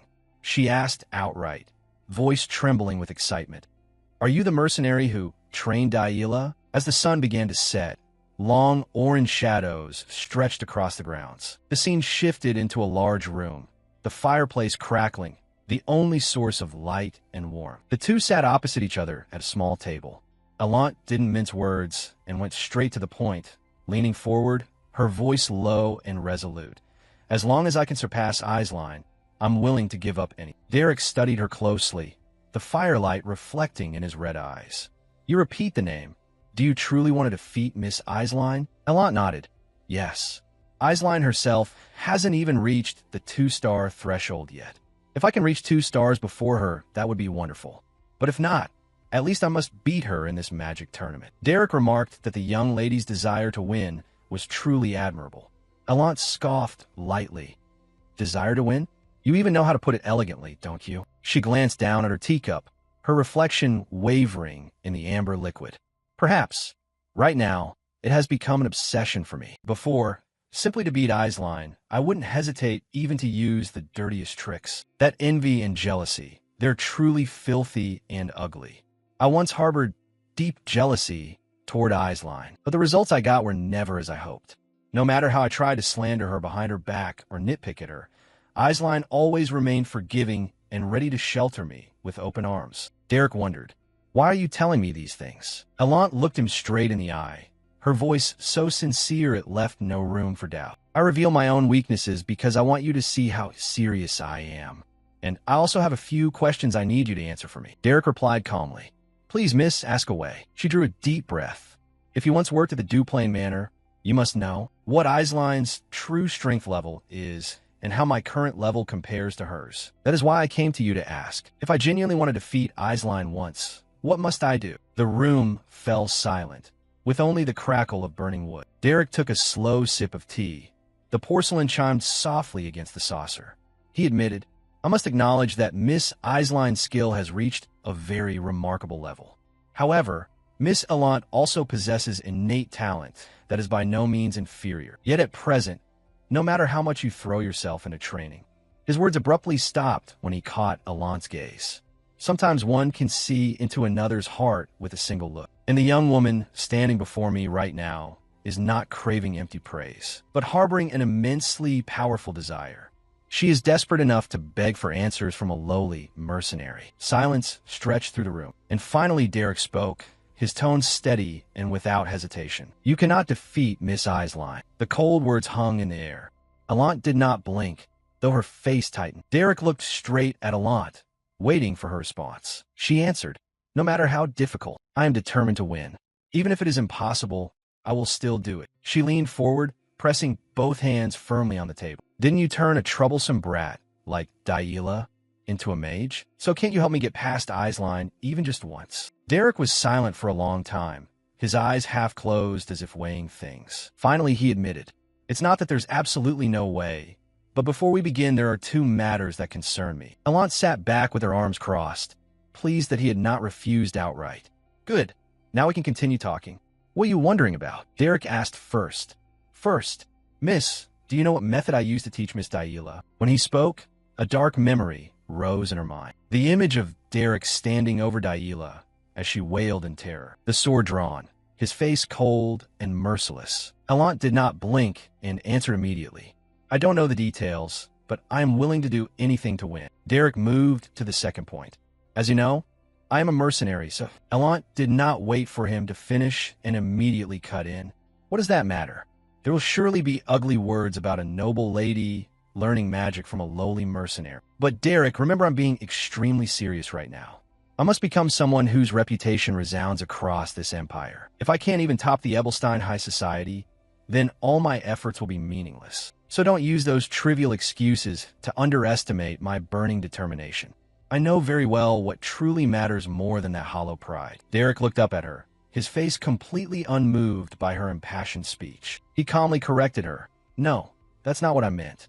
I meant that as a mercenary, I need to charge for my services. The dramatic atmosphere in the room abruptly shifted. Allant, who had braced herself for a battle of will over honor and status, fell silent. Her cheeks flushed with embarrassment as she realized she had completely misinterpreted him. Oh, it's about money. So that's what you meant? Of course. No matter the cost, I can easily pay. Allant tried to hide the shame covering her. Why is it suddenly so warm in here? Across from her, Derek narrowed his eyes, thinking, if she values this so much, I'll have to use an extremely harsh method to have any chance of success. The scene shifted to the next day at a gathering of young ladies. Eislein was surrounded by other girls. The upcoming meeting will include a magic competition too. I've heard rumors that Miss Allant's skills have improved tremendously. I must prepare carefully as well. Oh my, is it time for the next gathering already? Then I must participate too. From behind, Allant slowly stepped forward and said, Miss Eislein, you are so modest. Eislein turned to look and replied, Miss Allant, so you are here? We were just talking about Miss Allant. Allant stepped closer to the group. I know. I heard Miss Eislein's voice from afar. The two girls behind felt they should step back. It seems we shouldn't insert ourselves between them. Allant smiled teasingly. But even Miss Eislein needs more practice? Haven't you never tasted defeat? Besides, you're famed as the radiant flower of the Duplain line. Eislein bowed slightly. Thank you for those kind words, Mississippi. But this time my opponent is Miss Allant, so I absolutely cannot be careless. Hearing that, Allant became conceited. To be honest, I'm somewhat confident because I recently found a new magic tutor. Although he's a commoner, his work record is very impressive, so I agreed to hire him. Really? Miss Allant personally hired him? It seems you have great faith in this new magic teacher's abilities, don't you? Allant pondered softly. To be precise, the one who placed trust wasn't me, but Miss Eislein herself. What? My trust? She turned to Eislein with a radiant smile and said, because the tutor's name is Derek. Eislein's eyes widened. For a moment, she was stunned by that name. Seeing her rival's expression, Allant inwardly smiled. Ha. Look at her blank white rabbit face. Feeling upset, aren't you? Bitter, aren't you? The one you couldn't keep has now fallen into my hands. But contrary to Allant's thoughts, Eislein replied gently, well, that's surprising. Congratulations, Miss Allant. Perhaps you have already realized it yourself?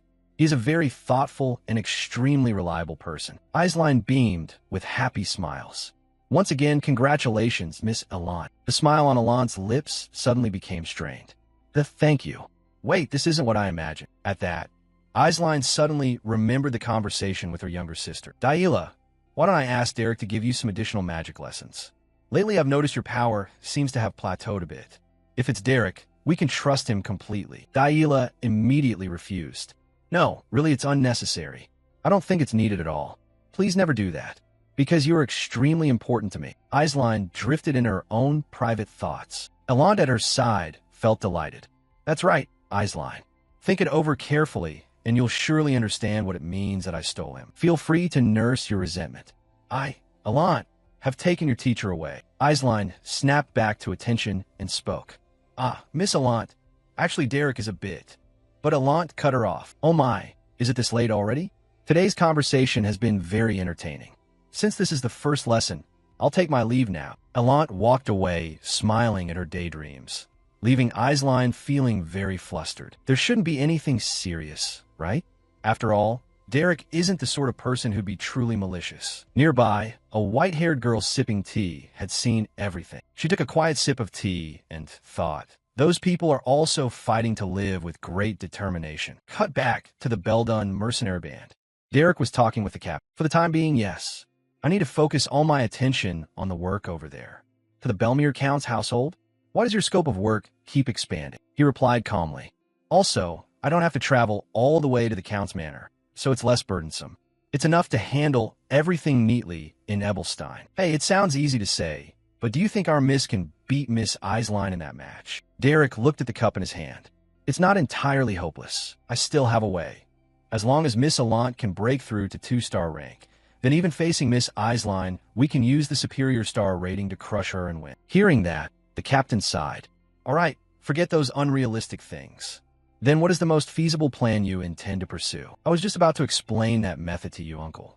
That's why I need your assistance. His expression suddenly turned serious. Also, to guarantee absolute safety, we'll need Felon's support as well. The man fell silent, looked at him for a moment, then grumbled. This brat. Are you planning an extremely risky scheme instead of a feasible one? He retorted. The truth is this endeavor is already full of dangers, Uncle. Felon beside him, drunk, shouted. That's right, it's extremely dangerous. Those scoundrels are all swindlers. I've been cheated by them painfully. They drain me of every last coin. Boo-hoo. The uncle was left speechless at that. Fine, just take it and use it. Cut to the afternoon at the Allant family manor. Derek was slowly explaining everything. First, we'll begin the lesson with practical sparring. Basically, this will be repeated 10 times. After that stage, I'll start delving into the detailed analysis of the magic, suddenly making me fight 10 consecutive rounds. I need to closely observe the miss's actual combat ability first. After all, Allant smiled at him. That's truly the style of someone from a mercenary background. Rude, really. But fine, I didn't hire you to sit and listen to old history lessons. Derek rolled up his sleeves, his hands beginning to gather surging mana. Then I'll take the liberty of beginning. They trained until dusk, the training floor riddled with cracks and breaks. Elant panted with exhaustion, sweat running down her forehead. Derek slowly approached and said, "You've worked hard, miss. Rest for about 10 minutes, then we'll summarize the basic magical principles." Hearing that, Elant was astonished. What? Only 10 minutes? I don't have any mana left to use. He paid no mind and continued. If you push yourself, you'll definitely still have some left. This isn't the proper form for a fire spear. Focus intensely and create 10 more ice spears for me. More. This isn't the proper form for a fire spear. Focus intensely and create 10 more ice spears for me. More. Next, produce another 100 mana arrows for me. I really have no mana left. Instead of wasting time making excuses, focus on creating one more arrow. After fulfilling all of Derek's demands, Elant collapsed to the ground, panting. Her body went limp as if she'd been running all day. He slowly stepped forward and said, "You've worked hard all afternoon.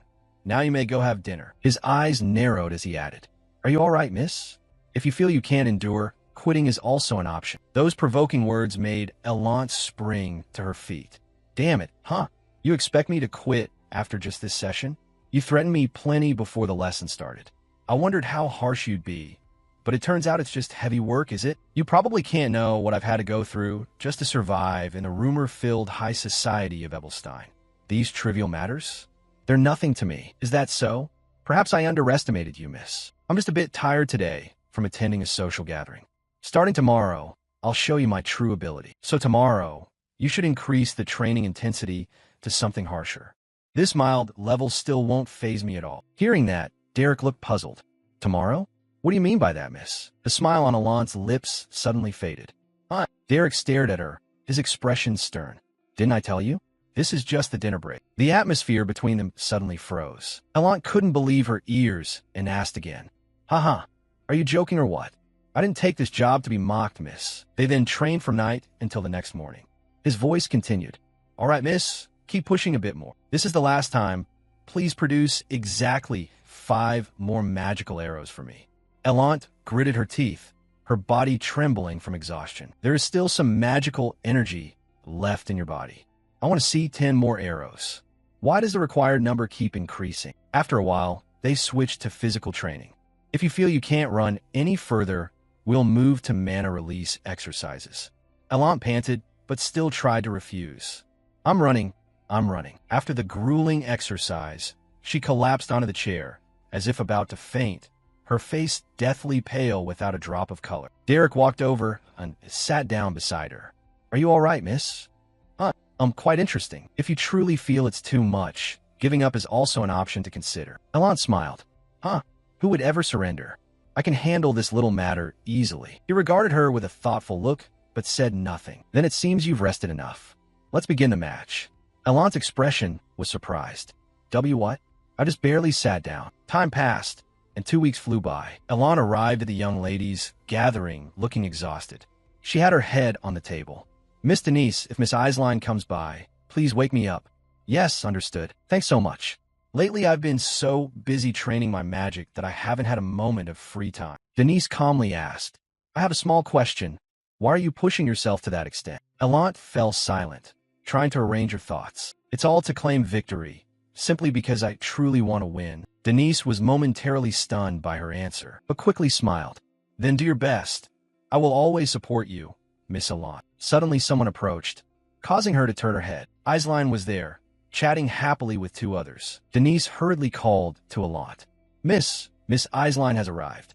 Elant startled upright and hurriedly tidied her disheveled hair. But all those movements were fully within Eislein's view. I heard a new fashion shop opened.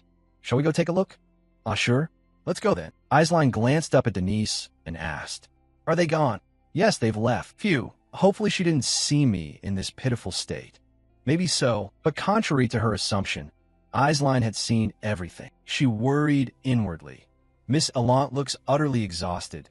Does she really still be all right? Cut to the next day. A servant brushing Elant's hair said, Miss, There's a gift sent from the Duplain family for you. The Duplains? She opened the box. Inside were very expensive vials of remedies and an attached letter. It seems Miss Eislein herself sent them. Everything inside is items to help restore mana. These high-quality items will certainly help you a great deal. But Allant had no interest in them at all. Throw them all away. Pardon? What did you say, milady? Throw them all out for me. Don't let those things irritate me any further. Yes, I understand, milady. Continue preparing. Has Derek arrived? Yes. He has been here since dawn and is ready. The contents of the letter sent to the young ladies of the Rosea Society read.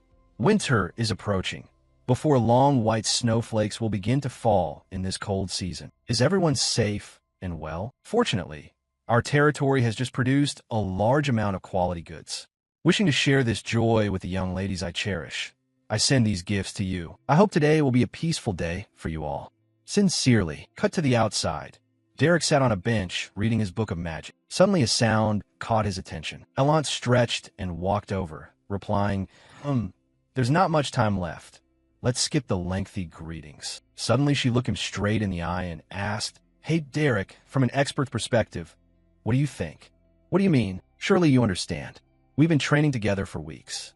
I want to hear your honest opinion. Derek was silent for a moment, then spoke soft. Sometimes accepting defeat isn't such a bad option. The air instantly froze. Everything grew tense. Allant turned to him with an annoyed look.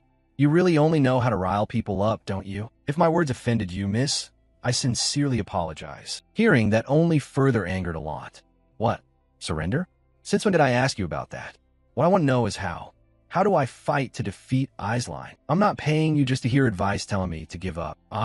If you're going to spout nonsense like that again, then get out. You're just wasting my time. Suddenly Derek spoke, breaking the tension. If you can't win, then what's the point of all this effort? Sometimes being obsessed with victory is the very barrier that stops you from progressing. There are times when having the courage to face and admit defeat. If you do that, how pitiful and pathetic we'd appear. Derek's voice trailed off as he watched her quietly. Like I said, I'm just the sort who talks behind Eislein's back. The linchpin of House Belmiard or the rose of the Rosea Society. I'm unworthy of such titles. My true nature is nothing but petty, hateful envy, and contemptible jealousy. I've admitted it all, everything. I know exactly how naive and detestable someone like me can be, and I've accepted the truth that my hatred for Eislein has no legitimate reason. I understand that myself. But why is that? Why does this damned feeling of inferiority and worthlessness cling to me and refuse to fade? Why? What is the reason? It's hatred directed at myself. Even if I must expose all my weaknesses, I still want you to see how serious I am. Also, I have 3 important questions to ask. Within Allant's soul hides a fierce self-loathing. If my ultimate goal is to defeat Eislein, what must I do? At first, I thought it was merely jealousy or a fleeting desire to win. But it turns out the person this girl truly hates isn't Eislein, but rather herself. This battle did not stem from sudden jealousy. The only path that can free her from self-hatred and oppressive inferiority is a single one. If that's the case, then win. To face Miss Eislein, I will personally help you achieve victory. His words were like encouragement that immediately revived her spirit. The scene shifted to a carriage rolling across a vast rice field. When the destination appeared ahead, the horse finally slowed to a walk and stopped. The door opened, and the lead wizard slowly stepped down. We're here. He looked ahead. It was the territory and manor of Count Belmiard. From the castle, a middle-aged man stepped out cheerfully and called. How was it? Was the trip to Abelst all right? The professor bowed respectfully. Are you well, my lord? He smiled and replied. Long journeys are tiring. Sit down and rest. He was the lord of Belmiard, Tristan Arnell Belmiard. The two quickly went into the parlor and talked. How long has it been since I've seen my dear? While you were there, was the girl doing well? Yes, my lord. Lately the young lady has been devoting herself to practicing magic. The count laughed with satisfaction. Ha ha!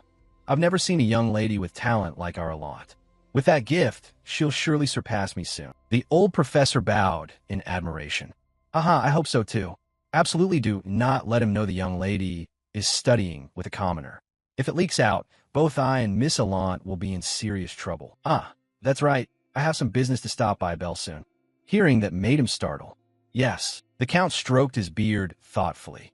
If I suddenly appeared and gave an unexpected gift, how would the girl react? Ha ha, she would certainly be delighted. Not sure if I'll survive this part. The scene shifted to the outskirts of a Belst, an unnamed maze. Feline stepped forward, her voice full of doubt. I still feel like something's off, putting a frail young lady into a dungeon like that. Would that be all right? Belden put his hands on his hips and replied calmly. Derek must have planned everything. Elant anxiously pointed at herself. Wait, you mean I have to go into that dungeon? Me? He glanced at her and reassured her gently. This is the lowest tier dungeon in the area. It's nothing difficult. Even so, what can I do in there? Am I supposed to just storm it? You need to train your instincts through real combat. To guard against the unexpected, my colleague and I will follow closely behind. Hearing that, Elant was still extremely unsettled. Are you serious? You're joking, right? The duel is in just a few days. Time is running out. This is the optimal method. Having said that, Derek formed a spell and entered the maze, leaving Elant hesitating whether to continue or stop. The four quickly walked down the dark, damp corridor. Fear drained the color from Elant's face. She looked at the disgusting things on the walls and wondered, what kind of demon trial is this? Derek didn't answer. He only warned carefully, prepare yourselves. Even a lowest-ranked dungeon demands utmost caution. The seriousness in his tone made the atmosphere even tenser. Elant stepped back slightly without saying more. Suddenly Feline sensed something approaching. Derek, a pack of goblins is coming up ahead. What?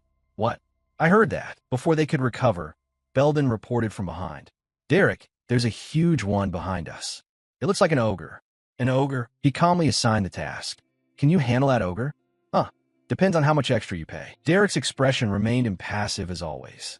We'll settle payment later. Ahead of them, countless red eyes stared out of the darkness, murderous intent thick in the air. Seeing that, Elant trembled all over, her mind feeling lost in the maze.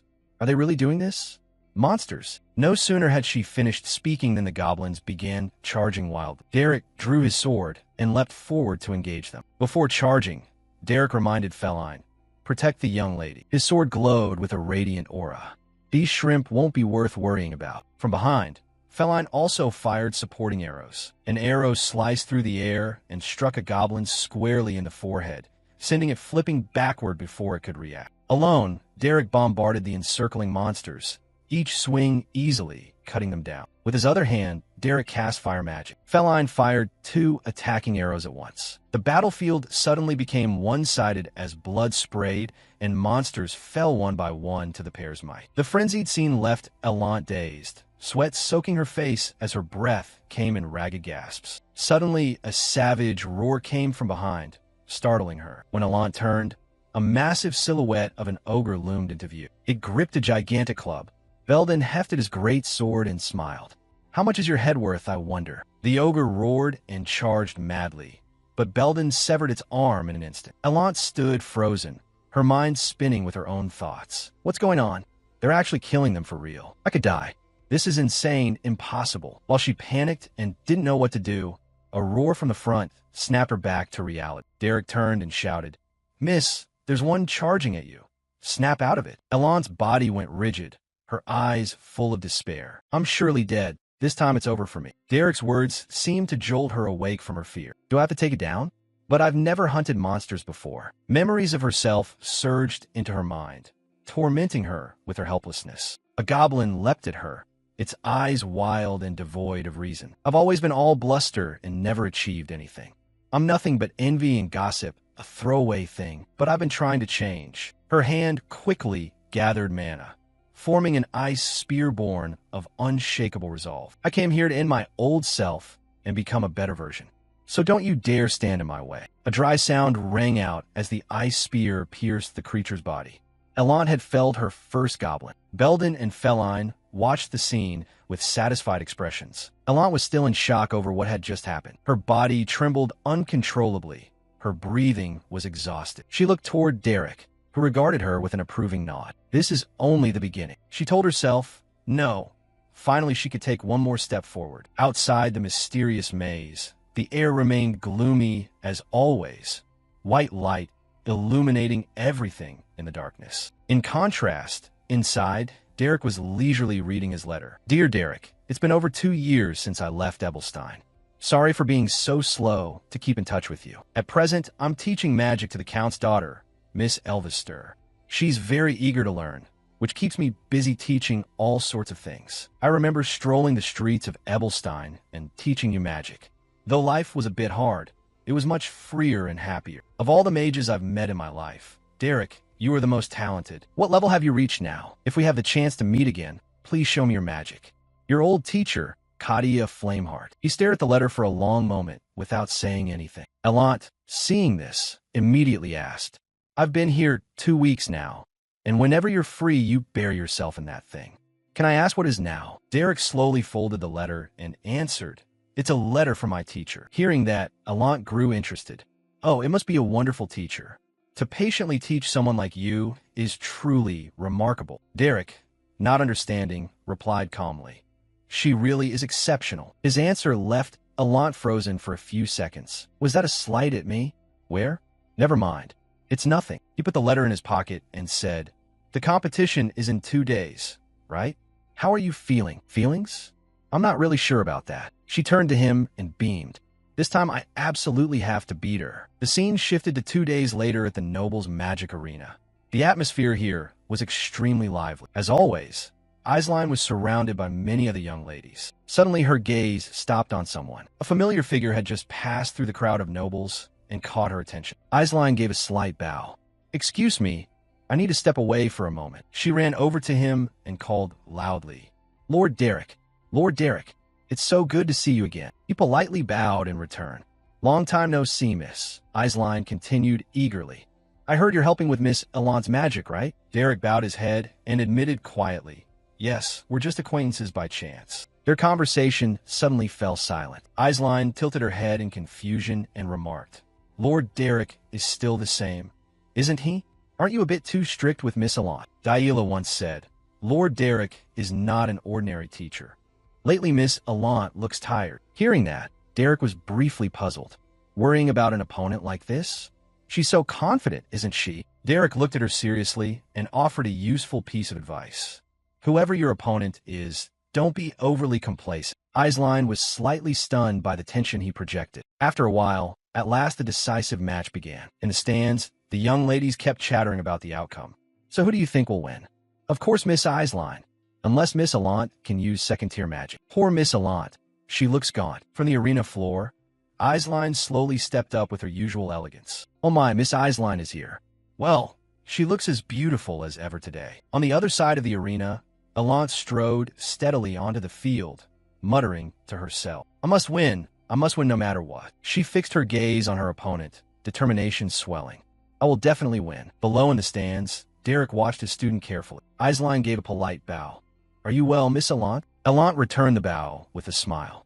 Miss Aisline, are you well? Your composed demeanor is a fine example for me. But unexpectedly, Aisline denied it. No, I've never been this excited for a match before. They stared at each other. Then shall we begin now? Honestly, I've been looking forward to this match too. Elant's hands began to gather blazing red fire magic. Across from her, Aisline produced magic that felt more refined and skilled. The arena was suddenly dominated by 2 sources of energy, and the air grew tense. Elant began to release mana and chant her incantation. Countless magic arrows formed in the sky. Aisline's eyes widened in astonishment. Before her was now a storm of arrows that filled the vast sky. Elant was filled with resolve. She recalled Derek's earlier admonitions in the dungeon. If you fight with pure magical skill, you can't win. Then what should I do? How can I win? Derek wiped the blood from his face and answered clearly. Will, the way to drain mana to the absolute limit. You've learned that from me already. Huh? Forcing myself isn't your hobby, is it? I don't have such a strange hobby. If both are depleted of mana, the result is decided by will, not skill. Release the most spectacular, powerful magic you can. Turn the match into a battle of attrition. When the attrition ends, whoever forces out even a single drop more mana will be the victor.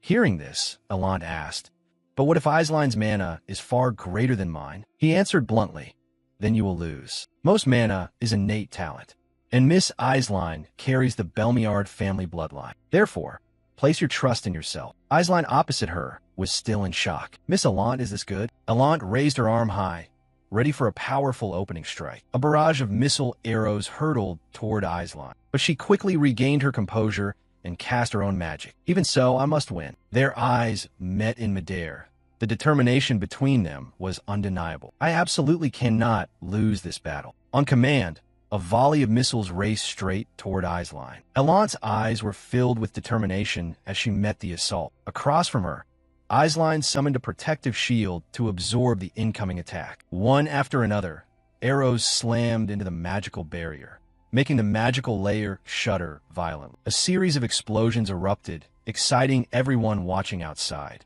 Is that Miss Elant's magic?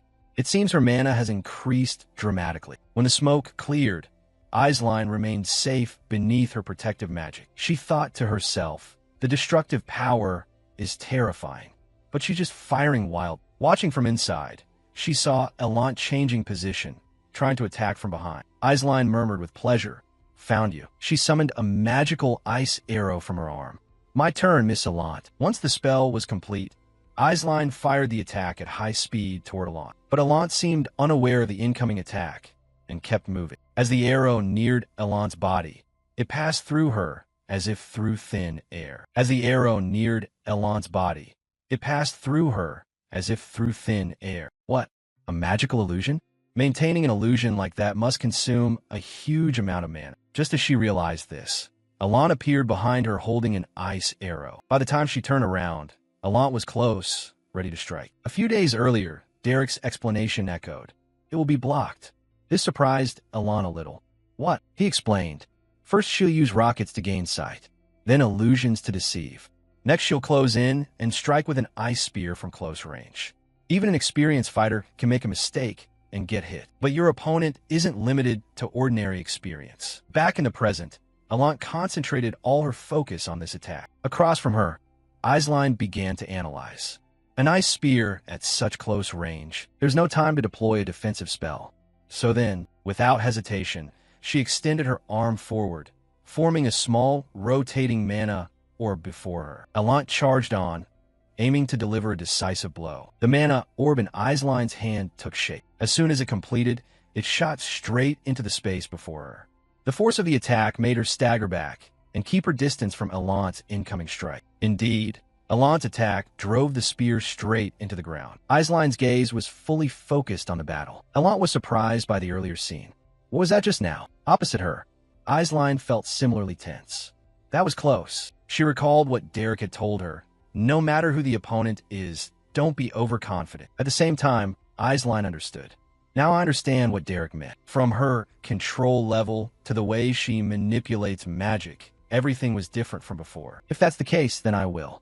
Immediately, countless vortices of magical energy appeared at her feet. Then a barrage of ice arrows began to materialize at her command. There's no choice but to go all out.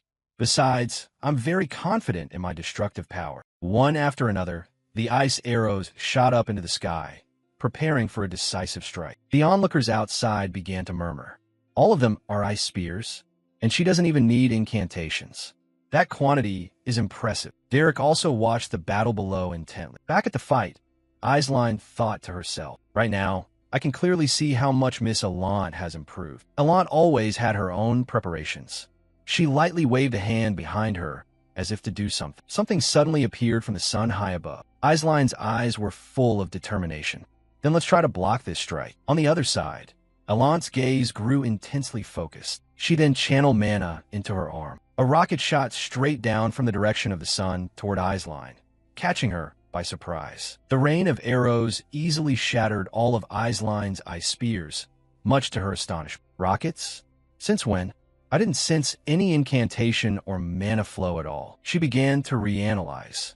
Had she secretly loaded a shot beforehand to wait for this moment? Was everything part of her calculation? The rocket now plunged down toward Aisline's feet while she made no attempt to dodge. Elant's face brimmed with confidence at this attack. Aisline couldn't shake her thoughts. I couldn't predict her attack. I really don't know what Miss Elant will do next. Above, others began to discuss. What's happening? Are these two evenly matched? Back in the fight, Elant felt pleased inwardly. This match is getting interesting. From now on, I'm gaining the upper hand against Aisline. For her part, Aisline thought, in the current situation, I can't win. In both tactics and boldness, Miss Elant is one step ahead. She reassured herself. I have to reset the situation from the beginning. Observing Eiseline's determined gaze, Derek said with interest. Now it's really getting started. Eisline muttered something under her breath. Her entire body erupted with a massive surge of mana. Witnessing this made Elant on the other side feel somewhat wary. Under the tremendous pressure Eisline generated, Elant had to shield her face with her hand. Are you measuring the wind? Why is there suddenly wind? If it's magic, then the mana. Suddenly, Elant sensed something. At that moment, the space between the two had become completely separated from the outside environment. We could no longer sense mana from the surrounding environment. In the blink of an eye, all ambient mana had vanished. Mana restructuring is a phenomenon where environmental mana instantly readjusts when faced with an overwhelming mana source.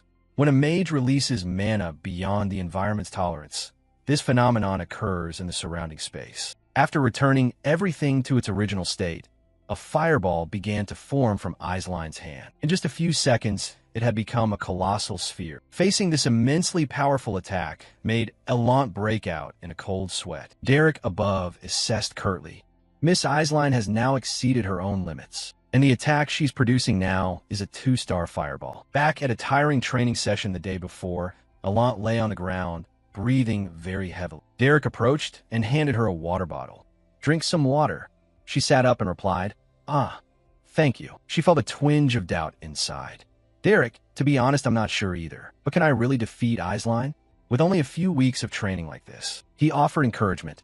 You will win, Mississippi. To be more precise, yes, you will definitely win. His words served as a morale boost for Elant. Back in the present, the other young ladies were extremely surprised by Eiseline's change. Could that be? It can't be her. A fireball? A 2-star fireball. Elant was very confused by the power of the attack in front of her. Why is she suddenly using a fireball now? This wasn't part of the plan. She glanced at Derek as if pleading for help. Derek, what's going on? What am I supposed to do now? She glanced at Derek as if pleading for help. Derek, what's going on? What am I supposed to do now? Elant felt like crying out. Don't make that face. Tell me what to do, you bastard. But he still did not respond. Meanwhile, the fireball sped straight toward her. Facing this immensely powerful attack, Elant could only scream in terror. What should I do now? A defensive magic spell? How can I withstand that 2-star strike? Or use an ice spear? But she quickly dismissed that thought. That won't work. As I thought, defeating Eisline is impossible. How could someone like me do it? Denise watched the battle with an unsurprised look, while the other young ladies were astonished by the attack. At the decisive moment, Elant used the same technique Eisline had used earlier. She formed a sphere, then used the rebound of the attack to push her body back and dodge the incoming sphere. Everything she did was condensed into Eisline's gaze. Immediately after, a huge explosion erupted in the middle of the arena. The pressure of the attack was so great that Elant had to shield her face with her hand, but still her whole body was blasted backward by the force. After the attack, Eisline breathed out, exhausted. On the other side, Elant was in a similar state. Eisline couldn't believe what had just happened. Miss Elant, she dodged it, and she even used the very move I used before. Derek, outside, watched the battle with his own thoughts. So inexperienced. She keeps forcing it. Using a 2-star spell before she's ready is like a mana-guzzling monster. Eisline's arm trembled violently after the previous attack. She tried to clench her fist tightly to regain her composure. Seeing her actions, Derek commented, Miss Eisline has acknowledged Miss Elant's effort and talent. That's why she's now pouring all her strength into this. That is respect for an opponent, someone who's given their all to stand in this position. Elant's lips curled up slightly in excitement. I get what you're saying, Derek. If I can hold out, I'll win. At that moment, Eisline launched another 2-star sphere from the opposite side. Eisline tried to focus all her concentration on this attack. As soon as the fireball was formed, she threw it straight at Elant. The brown-haired girl above watched with great concern. Another sphere? This time it was flying much faster than before. As for Elant, she ran around the arena, trying to find an opening to dodge this attack. The moment she found a weakness, Eisline decided to finish it, striking straight at Elant. Elant was still moving, trying to find an opening. As the fireball rushed in, she bent down and planted both hands on the ground, then used the spring of her body to launch herself high and evade the lethal strike. Seeing her hovering in midair made Eisline squint and look upward. High above, the corner of Elant's mouth split into an excited smile. She then channeled mana again, forming another ice arrow. How am I supposed to predict its trajectory like this? Raising a shield now would only waste more mana. What will you do next, Eisline? As soon as the words left her mouth, the ice arrow shot straight down. Facing the attack, Eisline immediately planted both hands on the ground. In an instant, she created an ice wall to block the strike. Watching this, Elant judged. That's not a defensive spell, it's just releasing mana. She exhausted her mana, creating those 2 fireballs. She then gently landed and turned her gaze toward Eisline. On this side, Eisline was utterly exhausted after unleashing so many attacks. Outside, Derek watched and thought to himself, it's almost over. Confidence lit Elant's face. I did it. Ive Koronerd Slina. She has no mana left. I still have enough mana for a fire rocket. Or at least 2 more ice spears. That's more than enough. This time I've beaten Eisline. But then from behind that magical barrier, a fireball slowly emerged. It shattered the shield, leaving Elant staring in disbelief. It was almost clearly Eisline's last reserves of mana poured into this attack. Immediately after, the force of the attack hurled her backward, and she crashed heavily to the ground. But the attack lacked precision. It skimmed past Elant and shot straight up into the sky. Eisline still tried to force herself to stand. Her whole body trembled. She looked at her shaking arms and tried to reassure herself. Please just one more time. Just a little more. Seeing the meager amount of mana in her arms left her slightly disappointed. On this side, Elant calmly stood and watched, uncertain of Eisline's intentions. In Eisline's eyes now, there shone a glimmer of hopeful expectation. Scene cuts back to Elant's past memories. Honestly, in this entire Ebelstein region, no lady was nobler than Eisline. But wherever there is brilliant light, darkness is bound to exist. But wherever there is brilliant light, darkness is bound to exist. I have always been nothing but a shadow chasing after that radiant light. Elant used every trick in the book to humiliate Eisline, but all to no avail. After all, Eisline was a highborn young lady who had been pampered since childhood. Getting stabbed in the back like this, do you think you're so special? Turn your face over here and look at me. Try throwing a pathetic fit for once. But when Eisline turned around, there was no anger there, only a smile as clear as the morning sun gracing her lips. Eisline was like a precious gem, shining all the more brilliantly the more she was polished. And that light was so blinding that it left me completely overshadowed, sinking deeper and deeper into the abyss of inferiority and insecurity. Even so, I never stopped secretly sharpening my blade in that darkness. One day, I will definitely surpass you to prove my worth once and for all. And then I will escape from this hollow, deep pit. It has to happen. Returning to reality, Eisline was collapsing on the arena floor from sheer exhaustion. While Elant still had enough mana for 2 more attacks, she watched intently and thought to herself, Eisline is so elegant and beautiful, even when her hair is a mess and she's covered in mud like that. Even after tumbling and rolling on the ground in front of so many people, how can she still maintain such a calm composure? It seems like she doesn't have an image she feels forced to protect. Yes, she was always like that, only knowing how to give her all to do the job at hand well. Up in the stands, countless cheers erupted. Lady Eisline, hang in there. You can definitely do it. Get up, milady. Elant slowly channeled magic into the palm of her hand, her eyes glancing toward Derek, who was watching. Can I really beat Eisline? His words echoed clearly in her mind. You will definitely win, milady. But then everything around Elant vanished, leaving only an endless void. Is it finally over? Will I escape from this deep pit right here? But then those dark tentacles dragged Elant down into the water once again. No, even if I win this match, in the end, I'll still be stuck in this place forever. But then those dark tentacles dragged Elant down into the water once again. No, even if I win this match, in the end, I'll still be stuck in this place forever. Unexpectedly, Elant stepped forward and spoke up. Ah, this is bad. I'm completely out of mana. How can I keep fighting like this? Eisline stared blankly in confusion at her actions. Elant walked over and gave a slight bow. As expected of Lady Eisline, I really am no match for you. I surrender. That was an amazing match. The entire stands erupted into cheers. Wow, Lady Eisline is so awesome. The two of them looked at each other in silence. Elant offered a faint smile, while Aisline's face showed an indescribable look of confusion. After the match ended, countless young ladies swarmed around Aisline to congratulate her. Congratulations, Lady Aisline. When did you learn 2-star magic? I was so impressed by this match. Suddenly, Aisline's eyes caught someone. In the distance, Elant was slowly walking down from the arena. She stepped up to Derek, who was reading a book, and spoke softly. Well, did you see that clearly? He replied, That's enough. She recounted excitedly. Quite a surprise, right? I'm someone who knows how to accept defeat gracefully, too.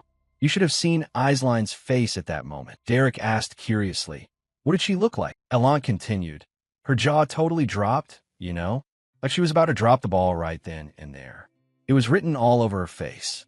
Who knew the usually composed Aisline could make a face like that? It's hilarious.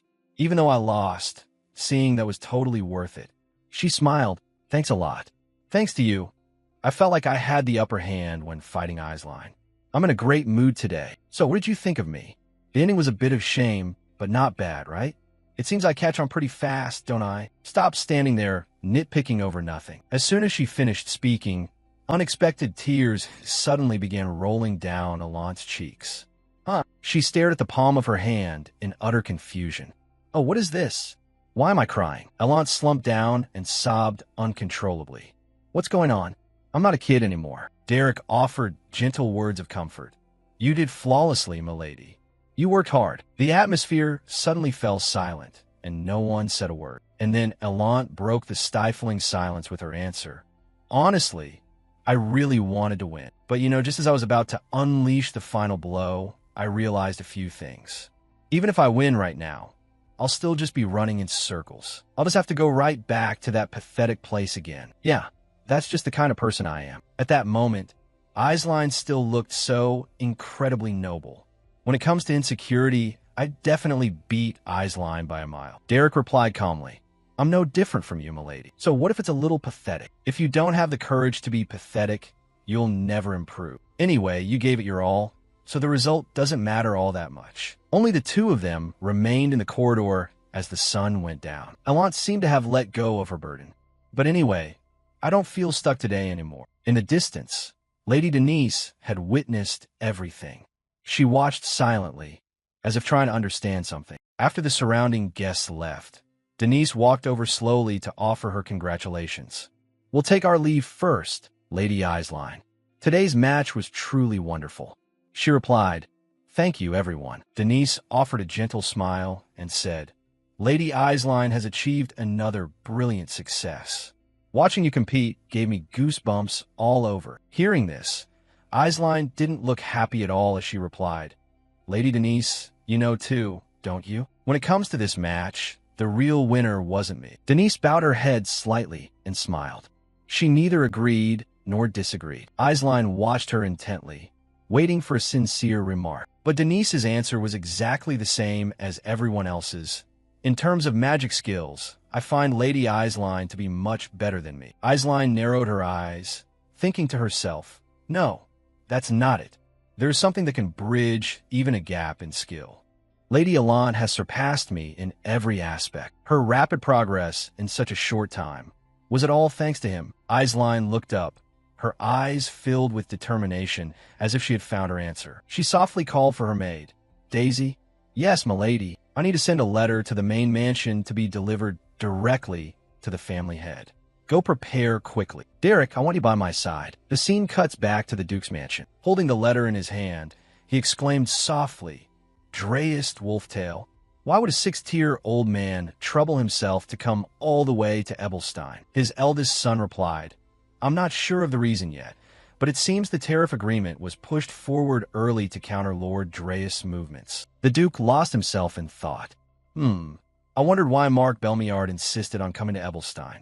It looks like this matter is also connected to that old man Drayus. A master of high-level magic who possesses clairvoyance, he must definitely have some kind of object. Valerian calmly continued. Father, I also just received a letter from Aisline. She asked us to help find a magic tutor. He looked up with a nonchalant expression. Just find someone random for her. But Valerian quickly demurred. The trouble is she explicitly named Derek, which creates a bit of an issue. Currently, Derek is over at the Belmiard house teaching magic to Lady Allant. Hearing this, the Duke fell deep into thought. How about you send the butler to negotiate aggressively and see? But he immediately dismissed the idea.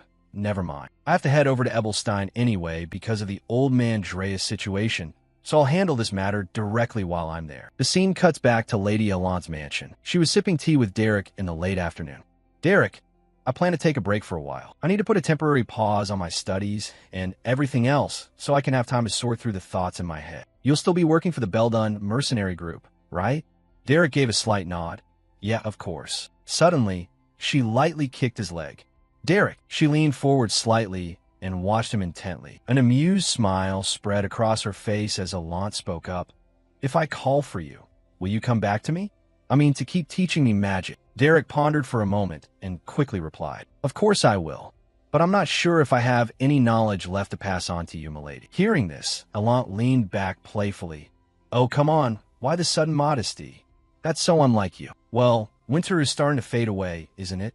It's been a really long winter, don't you think? Time passed quickly until evening at the Beldon Mercenary group. The door opened slowly, causing Feline, who was lost in her gambling addiction, to snap away. She waved cheerfully at the person who just walked in. Derek looked at the familiar scene unfolding before his eyes and smiled softly.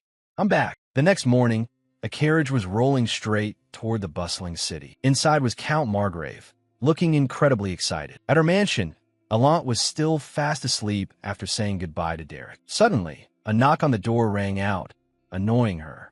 Oh my God, what is it? I already said I'm taking today off. I'm skipping my external lessons today. The maid explained slowly. Excuse me, milady. I think you should come out and take a look. Allant tiredly climbed out of bed and dragged her feet to the door. Why? I told you to just say I'm not home. Seriously. As the door swung open, Allant complained softly. Didn't you hear a word I said? Starting today, I'm going to... Standing before her was Count Margrave, smiling with immense excitement. Oh, Allant, it's been so long since we last saw each other, hasn't it? My pride, my treasure, my precious gem. Before he could even finish his sentence, the bedroom door slammed shut cold. Panicking, Allant thought to herself, why is father showing up here? She cracked the door open and smiled. What brings you all the way out here, father? I'll be right out as soon as I change. Please give me a moment. The door closed again, leaving the Count to mumble to himself. Oh, my dear child, the apple of my eye. A while later, the two of them sat down to talk about what had just happened. A young lady of the Duplain family is indeed not an easy opponent to handle. Allant replied awkwardly. Yes, but thanks to that, I also learned a whole lot. Is that so? If that mercenary fellow teaches so decently, then we should just keep him at the Belmiard house for good. Allant froze in silence for a brief moment, but she quickly responded right after. But the retainers will definitely object to that. The Count laughed out loud merrily. Don't worry. Is there anything I wouldn't do for you? Just leave it to your father. Allant's face lit up with excitement. Clearly, this was exactly what she wanted most. Shifting scenes back to the monster dungeon, Derek was hunting monsters with Feline, as usual. She turned around and shouted a warning.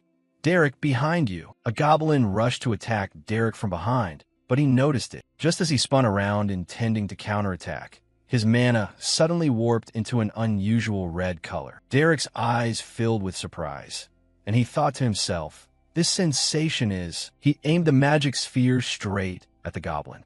Third tier. Derek's eyes widened in focus as he activated the firewall magic. Instantly, the dungeon was engulfed in a blinding light that covered everything. Feline turned back anxiously and screamed.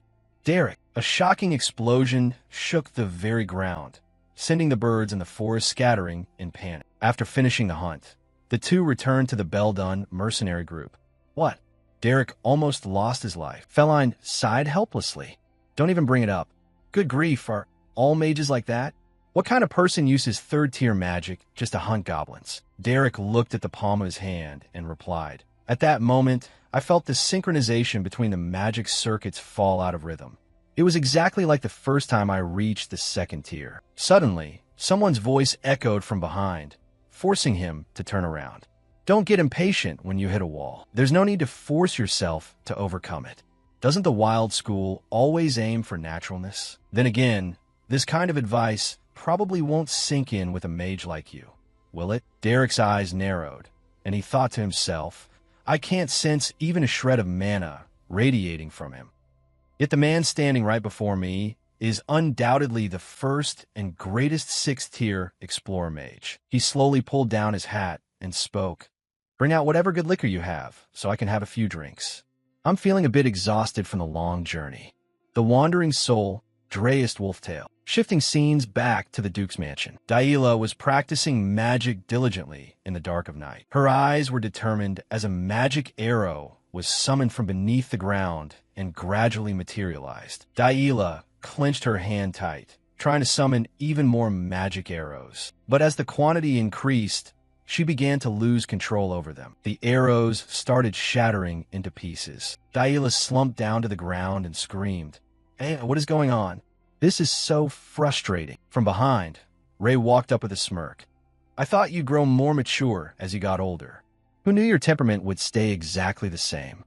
How long have you been standing there? Ray tilted his head and remarked, Even so, you managed to control 5 of them. I guess that's thanks to having a good teacher. Yahello turned her face away slightly and replied, No, it's because I did well. What could that selfish Derek even help with? Ray stepped closer and said, I heard Eisline wants to hire that arrogant guy as her magic tutor. What? No way. What if she ends up suffering exactly like I did? Don't say things that make people misunderstand Derek like that. The other day at the ball, I overheard rumors about this. It seems Lady Elant also wants to keep Derek around for work. Yahello thought to herself petulantly. Why is that guy in such high demand? He managed to discipline a stubborn kid into a proper person. So of course he's going to be famous. Huh? Who's a stubborn kid? Well, you used to be. If Derek chooses Eisline, that would be great too, wouldn't it? Who knows? Maybe you'll get a chance to see him again because of it. That guy named Derek whom you think about day and night. Yahello's face instantly flushed red with embarrassment. When did I ever think about him? Forget it. Let's just pretend I didn't hear that. He continued. Good news travels fast, so probably everyone knows about Derek by now. Let's just hope no one else jumps in to compete for him. The scene shifts inside tavern. At this moment, Dreist was leisurely enjoying a refreshing glass of beer. Derek looked toward him, thinking to himself, Dreist Wolftail? Why would a mage of this caliber appear in a place like this? After finishing his beer, he let out a sigh of pure relief, turned around, and asked, Your name is Derek, right? He nodded in confirmation. That's right. He knows me. He then made a proposal. If you don't mind, can we chat for a bit? Just the 2 of us. He hesitated slightly at this offer, and then the 2 walked out toward the outskirts of town. Walking ahead, Dreist evaluated. Your magical talent is too ambiguous. This is certainly something you've never heard before, because your skills are quite outstanding. Derek followed from behind, continuing to listen to his words. He suddenly asked, Why do you strive so hard? What do you hope to achieve by learning magic? He replied, I don't have such grand ambitions. I just feel that once I've grasped even a tiny bit of talent, I'm simply curious to know how far I can go and how much further I can push myself. These words left Dreist somewhat satisfied, and the corners of his mouth twitched up in amusement. As a commoner, if you dream of reaching a higher realm than your current one, then in your current state, you're still a bit lacking. Shall I help you? Such a sudden offer made him even more suspicious. A 6-star mage, Dreist Wolftail, born a commoner. He reached 2 stars right as he came of age, and when he started a family, he reached 3 stars. That commoner-born mage became a spiritual beacon for all the working class. His village became an ivory tower revered by commoner mages. Then, in the year he became a 4-star, a major tragedy befell him. At this moment, he returned to his beloved home. Upon stepping inside, a horrifying scene unfolded before his eyes. He had lost his family. Shifting to another location, a voice rang out. Dreist, have you finally learned to keep your head down? The other person replied, Yes, Count. Dreist has gone into hiding, and those arrogant commoner mages have fallen silent along with him. The Duke in red mocked. Lowborn scum get scared and tuck their tails so easily after a little threat. That's just how they are individually.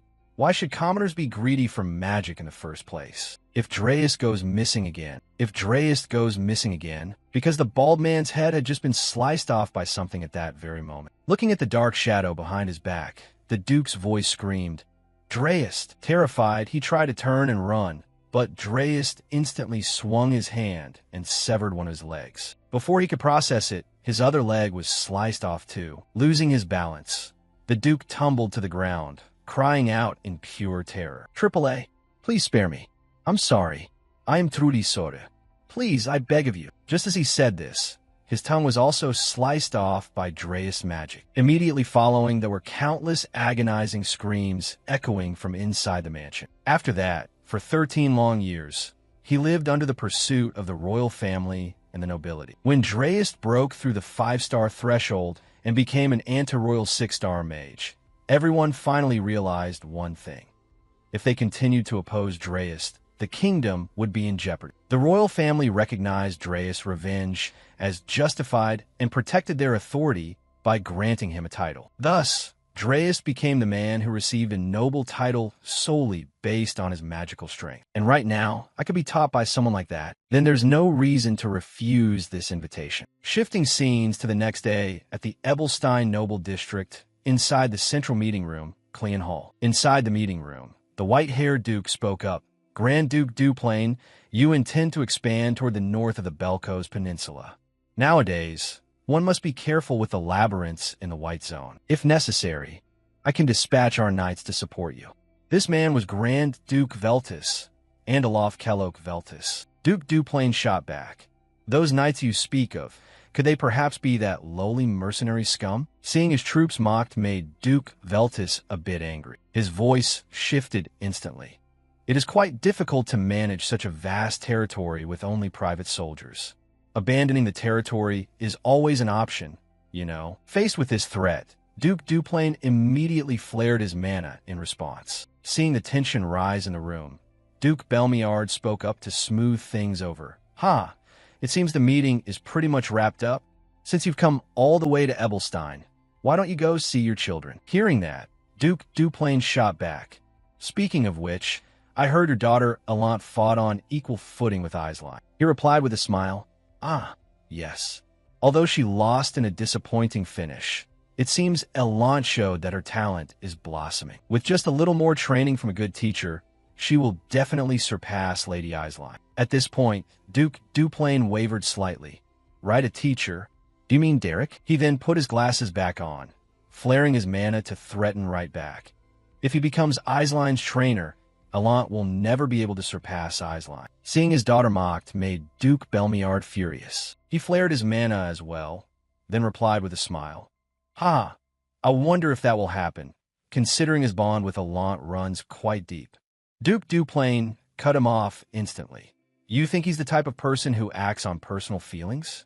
You don't grasp his character at all. Watching the two of them keep talking about one guy made Duke Veltus a bit curious. Just who on earth is this number one guy that these two are so desperate to have him? I should have Denise look into him. The scene shifts back to the familiar tavern. At that moment, the tavern door opened and Belden's voice rang out. Welcome. Looking at these people dressed in incredibly lavish noble attire left him a bit flustered. Belmiard's voice rang out. Are you the mercenary captain of this squad? A mug of beer was then placed right on the table, and they dove into the main conversation. Since I didn't receive a reply to the letter sent by my chief butler, I had to come here in person. Belden's voice sounded a bit panicked at this point. I am terribly sorry, but the thing is, since I didn't receive a reply to the letter sent by my chief butler, I had to come here in person. Belden's voice sounded a bit panicked at this point. I am terribly sorry, but the thing is, a few days ago, he said he was going to turn down all requests and then vanished without a trace. This piece of information left Duke Belmiard a bit puzzled. Vanished, he thought to himself. Could Duplain have snatched him up already? Or maybe Veltus? No, there's absolutely no information on that. I'll just have to go find him myself. The scene cuts to the outskirts of Ebelstein, the mansion of Grand Duke Veltus. Inside the room, Denise was casually enjoying an apple in her hand while reading her father's letter. She turned around to ask her maid, "When did this letter arrive?" The maid replied, "Milady, it was delivered early this morning." They said the family head sent it in an absolute state of urgency. Inside the letter, it read, "Quickly find a man named Derek and hire him as a tutor." She thought to herself, I guess father's in a real hurry, because that mercenary's value is currently at its absolute lowest. She then let out a thoroughly exhausted sigh. What a drag. Today is a hugely important day. Today is the exact day I've been waiting for so long. The new book by the great author Rayleigh, The Young Lady Yields to the Cold Grand Duke's Frozen Greatsword, is finally out. What exactly is a frozen greatsword? I'm dying to know. She sighed once more. What can I do?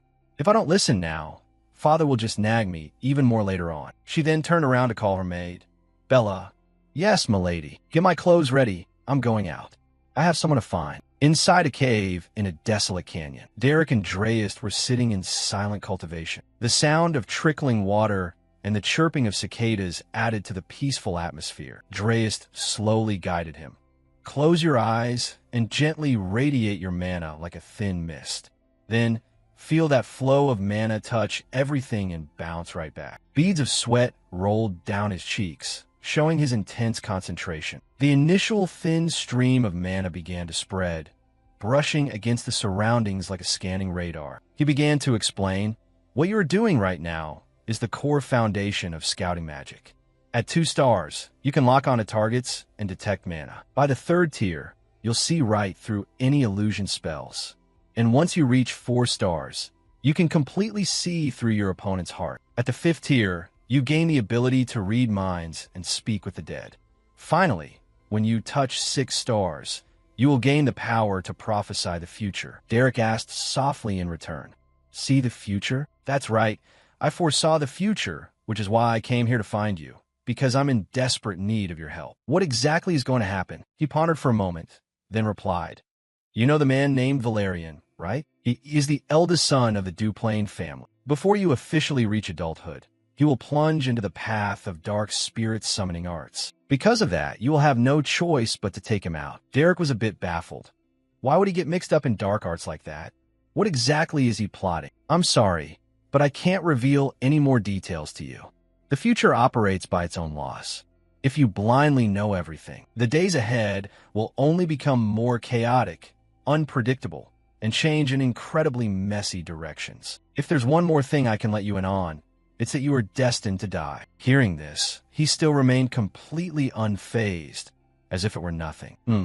You don't seem very surprised. You said my destiny is to die. You didn't say I'm definitely going to die. His answer made Dreist smile. He slowly stood up and continued. Exactly. And I don't want to see you lose your life at all. You are not allowed to die. So I will step in to help keep you alive.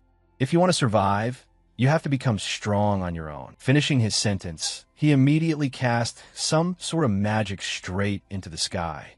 His hand pointed toward the clouds that were obscuring the moonlight. His voice suddenly turned uncharacteristically serious, completely overwhelming and powerful. Instantly, up in the sky, a massive magic circle expanded, sweeping away the hovering clouds. The shimmering light from it was enough to mesmerize anyone who saw it.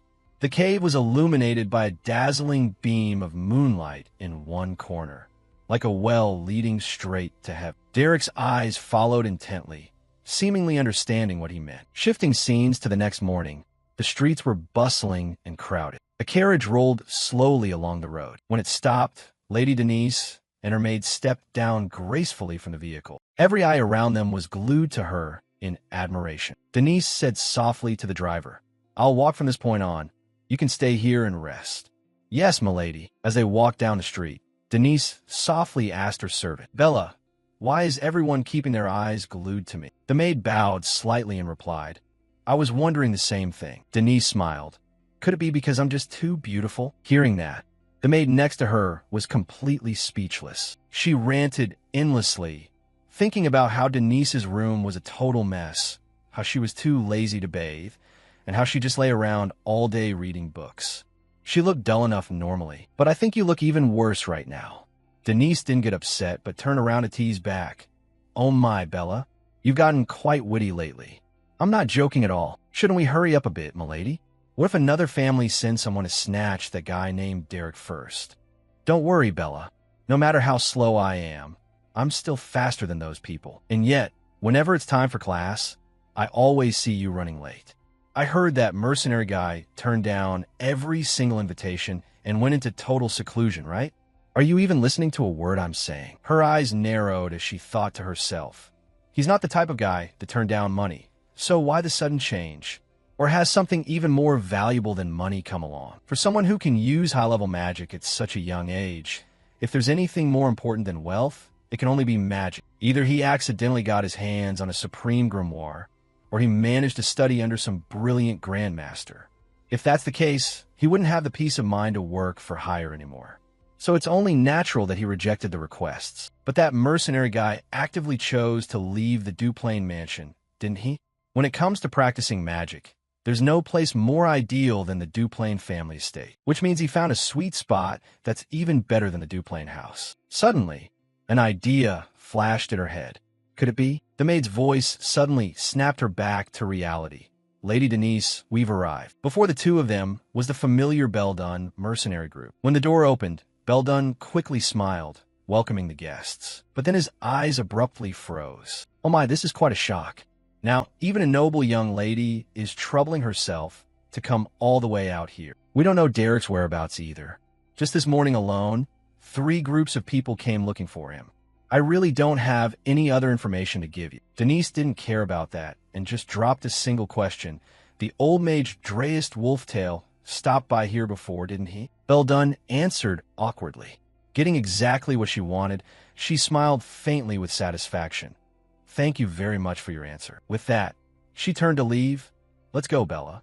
I need to cross-reference the schedule logs for the carriages. Yes, milady. A while later, at the Carriage Drivers Association in the Ebelstein Commercial District, the two were tracking down this week's schedule. Milady, how did you know Lord Dreist had been there? It's totally obvious. That mercenary guy voluntarily walked away from the mansion of a 5-star mage. Would a magic fanatic like him willingly give up a 5-star cultivation spot? It proves that a figure of the 6-star caliber had to appear to be strong enough to draw him away. And I just caught wind that a 6-star mage is currently traveling to this Ebelstein region. I just took a wild guess. Who knew that old man would time it so spectacularly perfectly? Could it perhaps be because I'm just way too smart? Her maid stared intently and replied, "You've never normally bothered to use your brain, so I honestly wouldn't know." Oh my, Bella, look at you talking all sassy today. She shot back. I'm just looking at things objectively. Denise went right back to her narcissism. Oh, I'm absolutely exhausted. It's because I'm just too talented. I just want to be a useless person. Right, Bella? Do you enjoy hearing me talk back to your face that much, milady? What? Don't you always see nothing but my cute side? You really never let a single word I say sink in. Even if we find him first, are we sure we can recruit him? I heard both big shots, Duplain and Bellmeyer, are fiercely hunting him down. Oh, my sweet Bella, that's actually the easiest part. I've already drawn up a flawless battle plan. What's the plan? Lady Denise leaned her head back, her smile growing even wider. It's to use a honey trap. He's a young guy at an age overflowing with passion. After all, so there's no way he can turn down a stunning beauty like me. Except your competition happens to be Lady Eyeline, right? Denise froze and asked back, "Why are you throwing cold water on me like that?" Bella, I am clearly prettier than her, right? I'm cuter, right? Answer me. It's only during these kinds of topics that you actually listen to me attentively. Ah, found it. Both of them quickly skimmed the information. This is from a week ago. A youth wearing a cloak who was carrying a transit pass. His destination was the outskirts of Ramhell Hill in the Laspa region. Returning to the cave, the two were still deep in focused magic training. Suddenly, Dreist sensed something and spoke softly. It seems someone has just tracked us down here. They look like they're from the Veltus family. They look like guests of yours. Go on out and receive them. Outside the cave, the maid next to Denise said anxiously, "I beg of you, Lady Denise, I don't think we should venture any deeper. How about we go back and report to the family head, then bring some soldiers back here later?" I can't do that. If I do that, the credit won't go to me anymore. Not to mention, if we mobilize troops and another family catches wind of it, what then? At that point, it'll be no different from turning ourselves into a stepping stone for someone else to snatch him away. Suddenly, the maid shrieked at the top of her lungs. "Yikes, milady! There's a monster over there!" Out from the deep darkness, a pair of glowing red eyes appeared. Denise hurriedly told her maid to fall back. Bella, quickly stand behind my back. Didn't they say this place had been completely cleared out? I'm not really cut out for combat magic, but given the situation, I have no choice but to take a gamble. She extended her hand forward and began incanting in an ancient language, a surge of mana starting to take shape. But then, as Derek's silhouette gradually came into view, Denise stopped dead in her tracks, completely stunned. He spoke slowly. What wind blew a noble young lady like you to a desolate place like this? Lady Denise. She slowly lowered her hand. Is that mercenary guy? All three stood looking at one another in silence. The maid beside her also breathed a sigh of relief. But then, Denise smiled faintly as she calculated.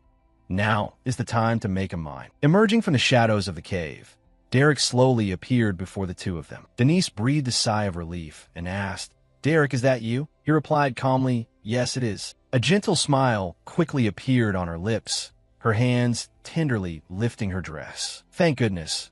I came here because I really wanted to see you. Derek, I just wanted to have a conversation with you, even if it's just once. Seeing this, the maid beside her could only sigh. Derek stared in silence for a moment before replying softly. That certainly is a very interesting conversation. His response left Denise speechless, and the maid nearly burst out laughing. With obvious annoyance on her face, Denise didn't give up and continued to step forward. Well, actually, I've lost count of how many times I've met you in my dreams. I've heard you're a brilliant mage and an incredibly talented tutor. So, how should I put it? If I could be taught by you, Derek, I think I'd be really happy. Suddenly, Derek's tone became more serious. Why are you using such a theatrical tone, miss? Are you practicing for a play? Is it because the cave echoes so much? His answer made the maid cover her mouth to stifle a trembling laugh. She tried not to make a sound, but eventually she couldn't help it. Denise narrowed her eyes, thinking to herself, So, does the cute, ladylike persona trick not work on him? When Derek turned away to leave, she blocked his path. Actually, I've been thinking a lot after watching the duel between Lady Aislinn and Lady Eleni. As one of the Rosy Trio, I feel like I'm the only one falling behind. I've been worried that sooner or later, I'll be left behind. What if everyone else progresses while I stay at a standstill? She ran up and grabbed Derek's hand, her voice filled with desperation. Please, please save me. A faint smile appeared on her lips as she thought her plan had succeeded perfectly. Oh my, we're so close. He must be able to feel my breath, right? His heart must be pounding, right? How could he possibly refuse now? But then, Derek's hand swiped up, pushing her away cold. Denise's face froze for a moment in shock. Derek rubbed his wrist slightly and replied, I don't think so. From what I can see, Miss Denise here has absolutely no interest in magic. Just now, you mistook me for a monster and cast an ice spell, didn't you? You're still very clumsy, extremely clumsy. From the flow of mana to the spell-casting speed, nothing is properly prepared. Your raw mana capacity is very good, but it's not channeled at all. That proves you rarely practice magic on a daily basis. The maid behind her could only nod in agreement with that perfect assessment. Let me give you some advice. In front of someone who is always serious about magic, don't use lies to talk about sincerity. Some people might consider that an insult. I hope you understand what I mean. I don't know why you need me, but it's definitely not for the sake of magic. I don't accept help requests from people when I don't know their true intentions. Denise reached out to hold him back. Derek, wait a minute. Go find someone more capable than a backwater mercenary like me. That would be more fitting for a lady of your noble status. Having said that, he turned his back and walked away, leaving behind a heavy silence. Denise watched his retreating figure, a whirlwind of confusing thoughts racing through her mind. A while later, the two of them quietly left the cave. Denise pondered and reached a conclusion. I've figured out his true identity. He's definitely impotent. No, that's not it. He's just a man of integrity. But look at the reality. A great beauty like me used high-end cosmetics and wore expensive perfume, yet he still refused. He's impotent. What kind of logic is that? My lady, please calm down and think of a way to send a letter to the head of the household. Calm down? You're funny, Bella. What I have to be calm about? Do I look that angry? Over such a trivial matter? No way. I'm not angry at all. It's clear that you are losing your mind, my lady.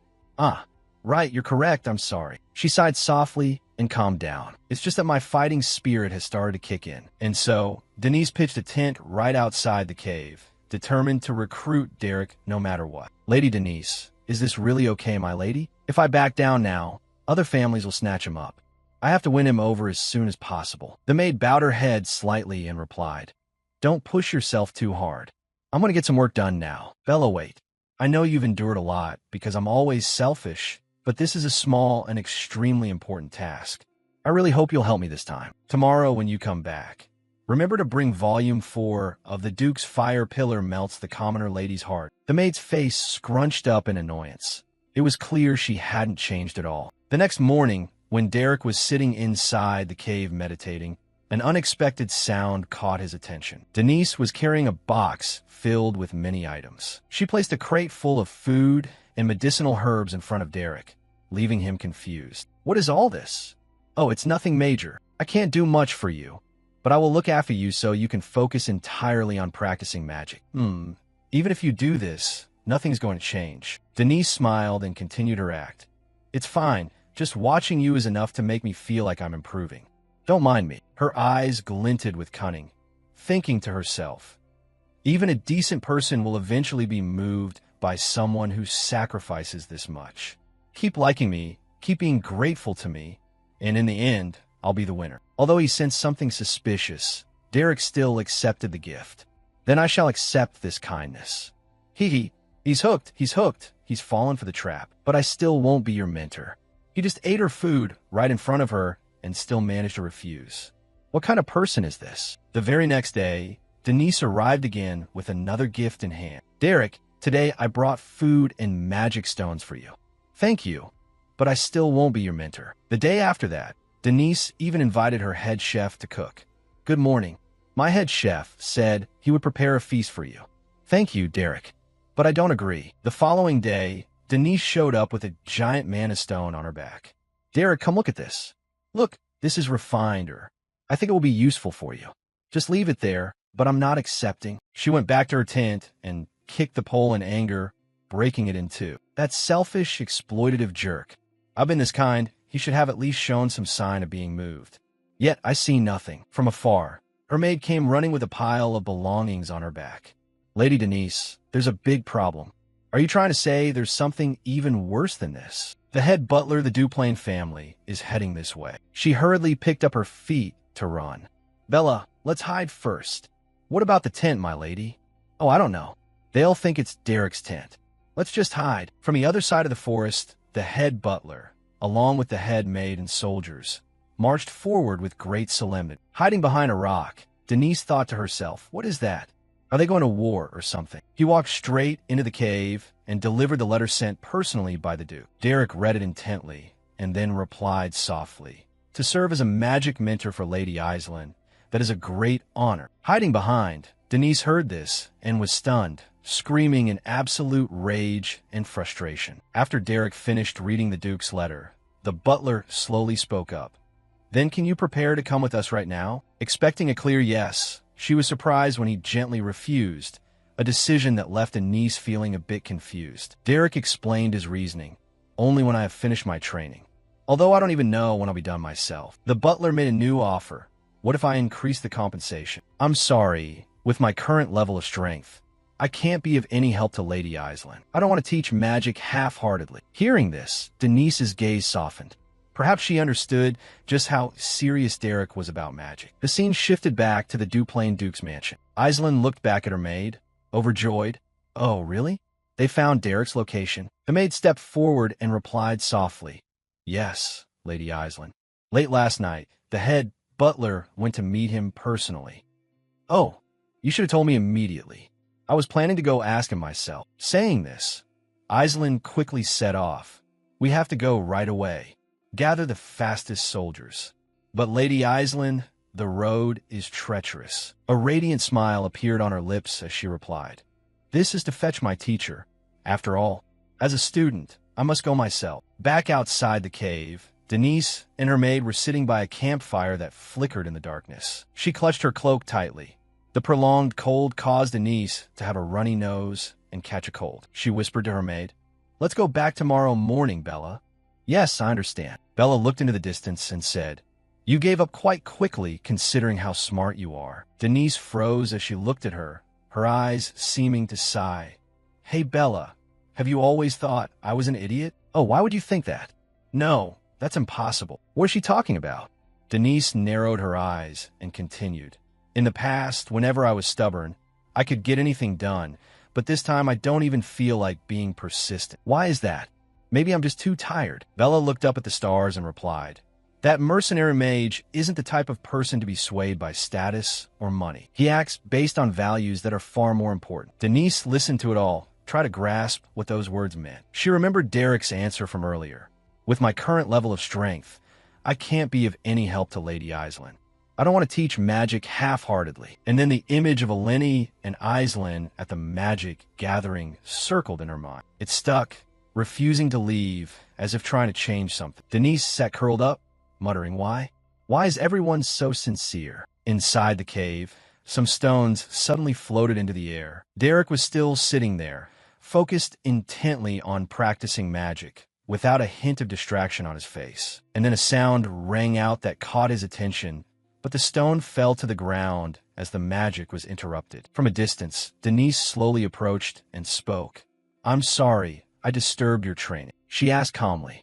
Can I sit next to you? Derek was a bit surprised by her attitude. She looked different today. Is it because I'm speaking casually? No, it's your eyes. Denise tilted her head up, a smile appearing in an indescribable way. Sorry for bothering you all this time. From now on, I'll stop. Derek also politely replied, Thank you for everything. I hope you find a good teacher. Denise plopped onto the ground, as if laughing at herself. Teacher? What teacher?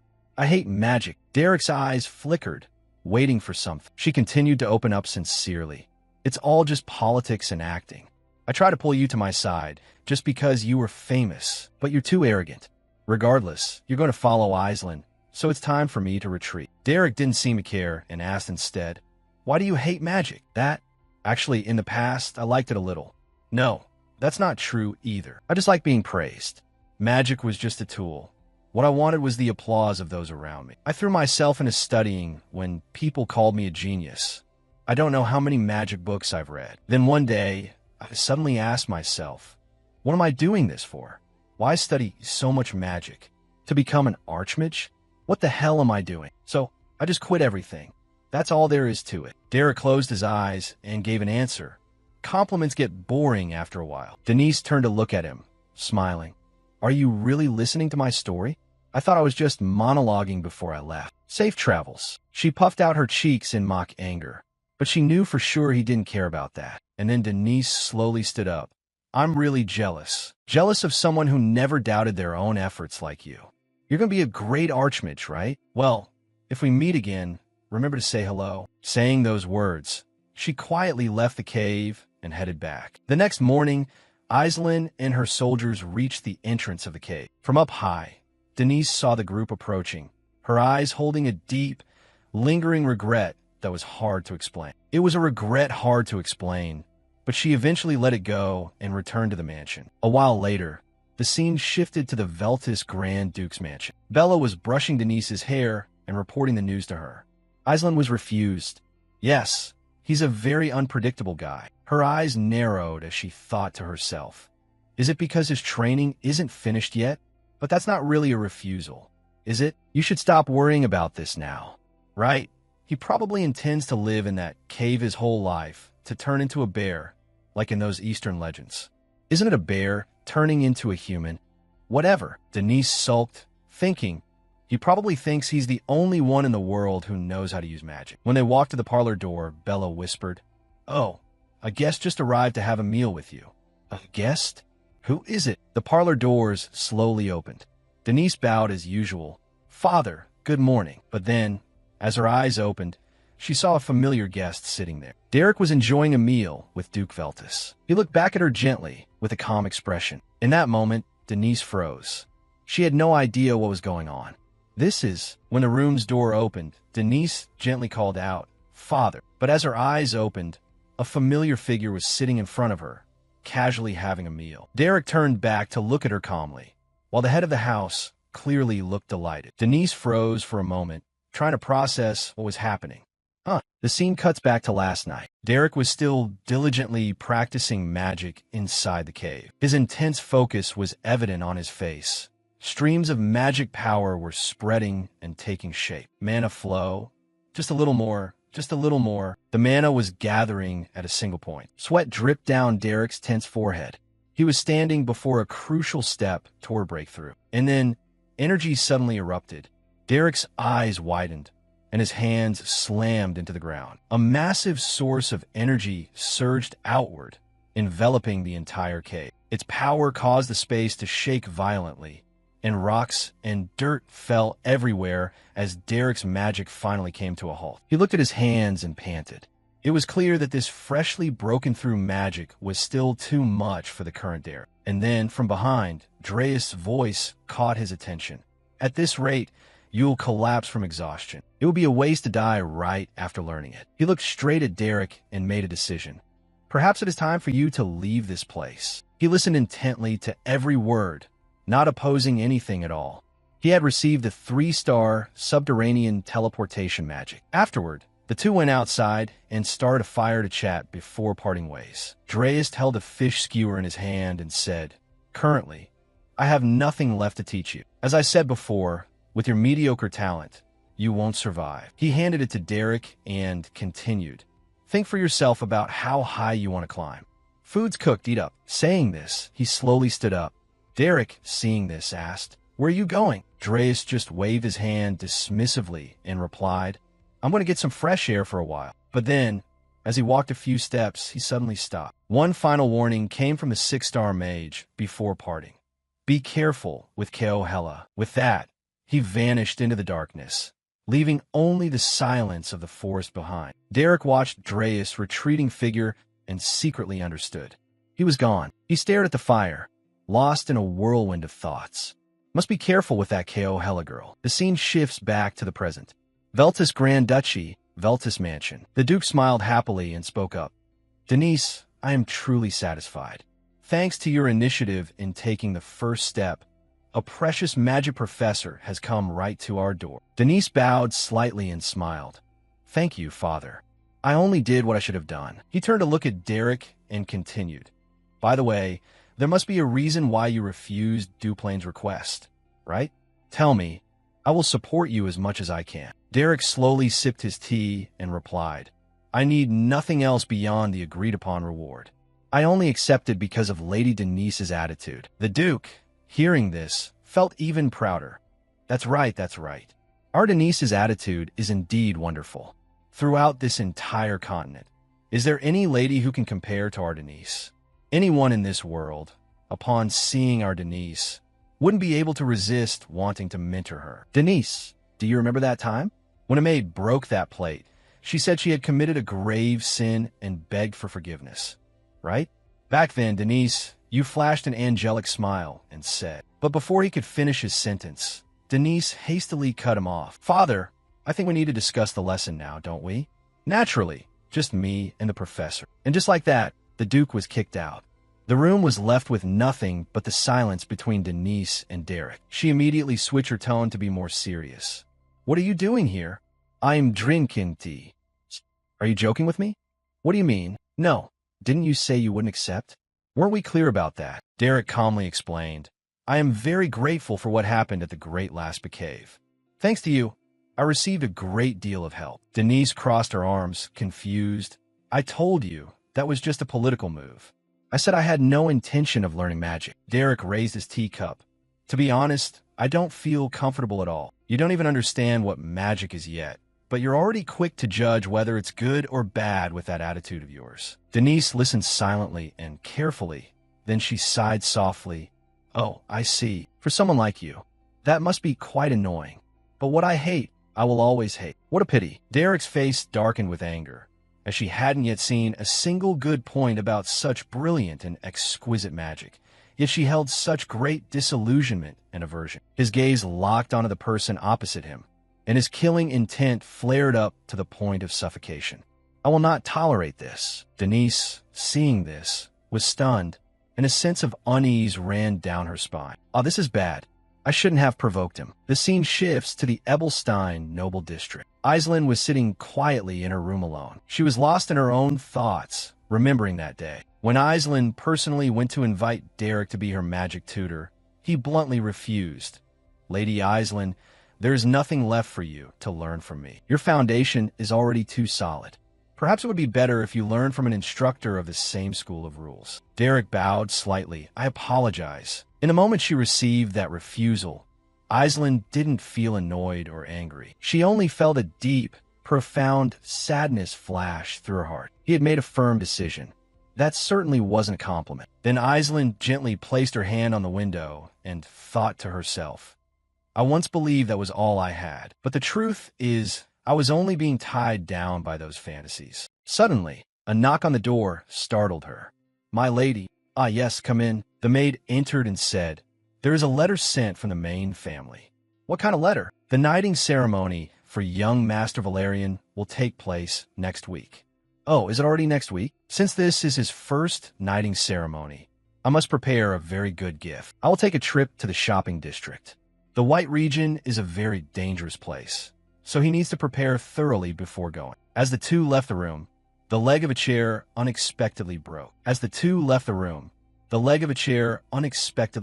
Returning to Denise's mansion, she was lying sprawled on her bed, mumbling, he's truly crazy. He kept staring at me with his eyes wide open, then said I didn't know a single good thing about magic. Magic is only good for him, so why does he have to force others to follow along? Hearing this, her maid quickly replied, oh my, if you've realized that, then from now on, you won't force me to read those cheap novels anymore, right? Denise immediately sat up. How could you not know a single good thing about those brilliant and exquisite works? I won't tolerate you saying that. Bella sighed helplessly. Like teacher, like student.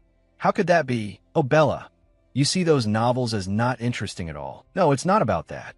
If I take someone as a teacher, someone who solved Duplain's headache, was acknowledged by Allant, and even kicked Aislinn away. In that case, do you know what the worst part is? Please, my lady, go to sleep. Wait, let me finish talking. If even under the guidance of such a teacher, I still don't accomplish anything, then in everyone's eyes, how incompetent and useless would I look? Can't I use my authority to just fire him? I just want to lie around and read romance novels all day. If you fire Derek, won't your pocket money for buying novels also be cut? I'll take my leave now. Denise curled up in her blanket, wriggling like a stubborn child. But then, after thinking it over, perhaps she also felt this wasn't all that bad. The scene cuts back to the advice Dreist gave to Derek. It's best to maintain good relations with the three major noble families. Even so, there's no need to work yourself to the bone in loyalty to any side. Walking the tightrope between the three houses and keeping them anxious might actually be better. Only then can you truly protect yourself. Derek silently listened to his advice intently. Back at the Veltus family mansion, Denise was fast asleep on her soft bed. Suddenly, someone entered her room, holding a pot and banging it noisily. Denise woke up with a start and a panic.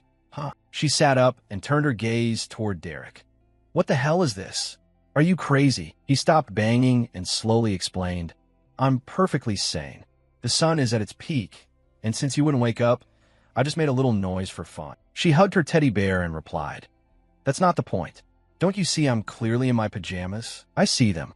Get changed and come out within 5 minutes. Saying that, he turned and left the room, ending with a firm door-closing sound. Denise sat quietly for a moment, trying to understand what the hell had just happened to her. A while later, she changed and walked out with irritation. Hey, Derek, be at least a little polite. Not to mention today is the weekend. Weekends are for rest. Isn't that common sense? He slowly closed his book and said, That's right. On weekend, you shouldn't do anything too strenuous. Then why did you make such a ruckus first thing in the morning? Not being strenuous is completely different from neglecting basic manners. Being a member of the trio of the prestigious Rosie Salon, even on weekends, one must maintain some minimum decorum. Her eyes narrowed as she confidently spoke. That common sense is something you made up yourself, right? As the head of the household, I don't agree with you. Since you're an employee, you have to follow the rules I set. Hearing that, Derek immediately took out the contract and held it in front of her. This is the contract signed by Duke Veltus himself. My true employer is Duke Veltus, and he has handed over full management of your magic education to me. So, how the teaching is done is my business. You don't have the right to interfere. Seeing it, Denise's face immediately turned pale. Wait a minute, I haven't heard about this. He didn't care and continued. Now, I'd like to inform you of today's schedule. After a light breakfast, we will check your current magic level. Next, you will relearn combat elemental magic from the very basics. The afternoon will be for physical conditioning, then learning how to utilize mana. Stop right now. You just said earlier that weekends shouldn't be too strenuous. Yes, that's true. But maintaining the basics is an extremely arduous task. Hearing Derek's torture schedule, Denise just wanted to cry on the spot. That crazy lunatic. At the same time, elsewhere, her maid was happily hanging out laundry. Then suddenly, weary panting sounds from somewhere caught her attention. Denise was jogging with Derek around the mansion. Her footsteps were so heavy that she could have collapsed at any moment. Bella, save me. But contrary to those pleas for help, Bella was quite happy with what Denise was going through. She could only sigh in despair, continuing to follow what Derek directed. Afterward, the two went to the study and began relearning basic magic. Next was the magic practice session. Derek hit her hand for her clumsy usage. The two practiced like that until late into the evening. The moon had risen high, but still wasn't over. A while later, the first day of training finally concluded. Lying in the bathtub, Denise almost passed out from exhaustion. Bella, I think I'm going to die. Send that hateful mercenary to hell. The maid, hearing this, replied, It's unclear who's to blame, so the one going to hell might actually be you, my lady. Bella, why are you suddenly like this?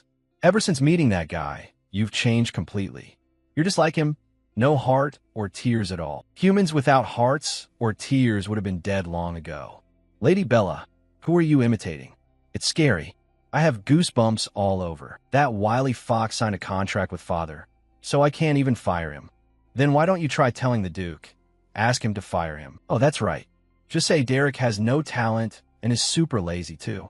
Bella, you have to be my witness. The maid, hearing that, smiled. I'll pass. Denise, hearing that, was speechless and didn't know what to say. You just say that boldly, but you know very well you wouldn't dare do it. You were the one who brought him here, and he's a talent that other families are salivating over. The arguments were so accurate, she couldn't resist at all. That's true. Father might be easygoing about other things, but he will never compromise on the family's honor. After finishing her bath, she staggered back to her room, feeling lethargic. Finally, I can finally read novels. I think you should just go to sleep. No, if I give in once then. Before she could finish her sentence, Derek's shadow appeared, blocking her path. Are you finally coming out now? Ah, you scared me. What are you doing here? I thought you went home. Don't tell me there's still more training left. Derek calmly replied. What nonsense are you spouting? What's the benefit of pushing you too hard? You've already worn me out since earlier. I only came to report the early morning training schedule for tomorrow. Denise didn't listen and hurriedly brushed past. Forget it. I don't hear or see anything. Guards? Kick this weird person out for me. And then the sun appeared once again. Denise lay sprawled on her bed like a lifeless shell with no energy left. The maid entered and helped her comb her hair. Bella, it has been 3 years since that horrific day. It's only been 3 days, my lady. You liar. Today you have a meeting at the Rosie Salon, so you'll have a break from training. Oh, that's right, today is the meeting day. Denise hurriedly ran off to the ballroom before that madman could appear. I think even if you didn't hide, he would happily let you go to the meeting. But as soon as she stepped out the door, Derek was already waiting. Did you rest comfortably, my lady? Ah, you startled me. Today's lesson is on basic physical strength and theory. Before he finished speaking, she hurriedly fled. I don't care. Today is my meeting day. Do you know how important diplomatic activities are? I know. I'll wait at the mansion until you return. Anyway, the Rosie Salon and social connections are very important.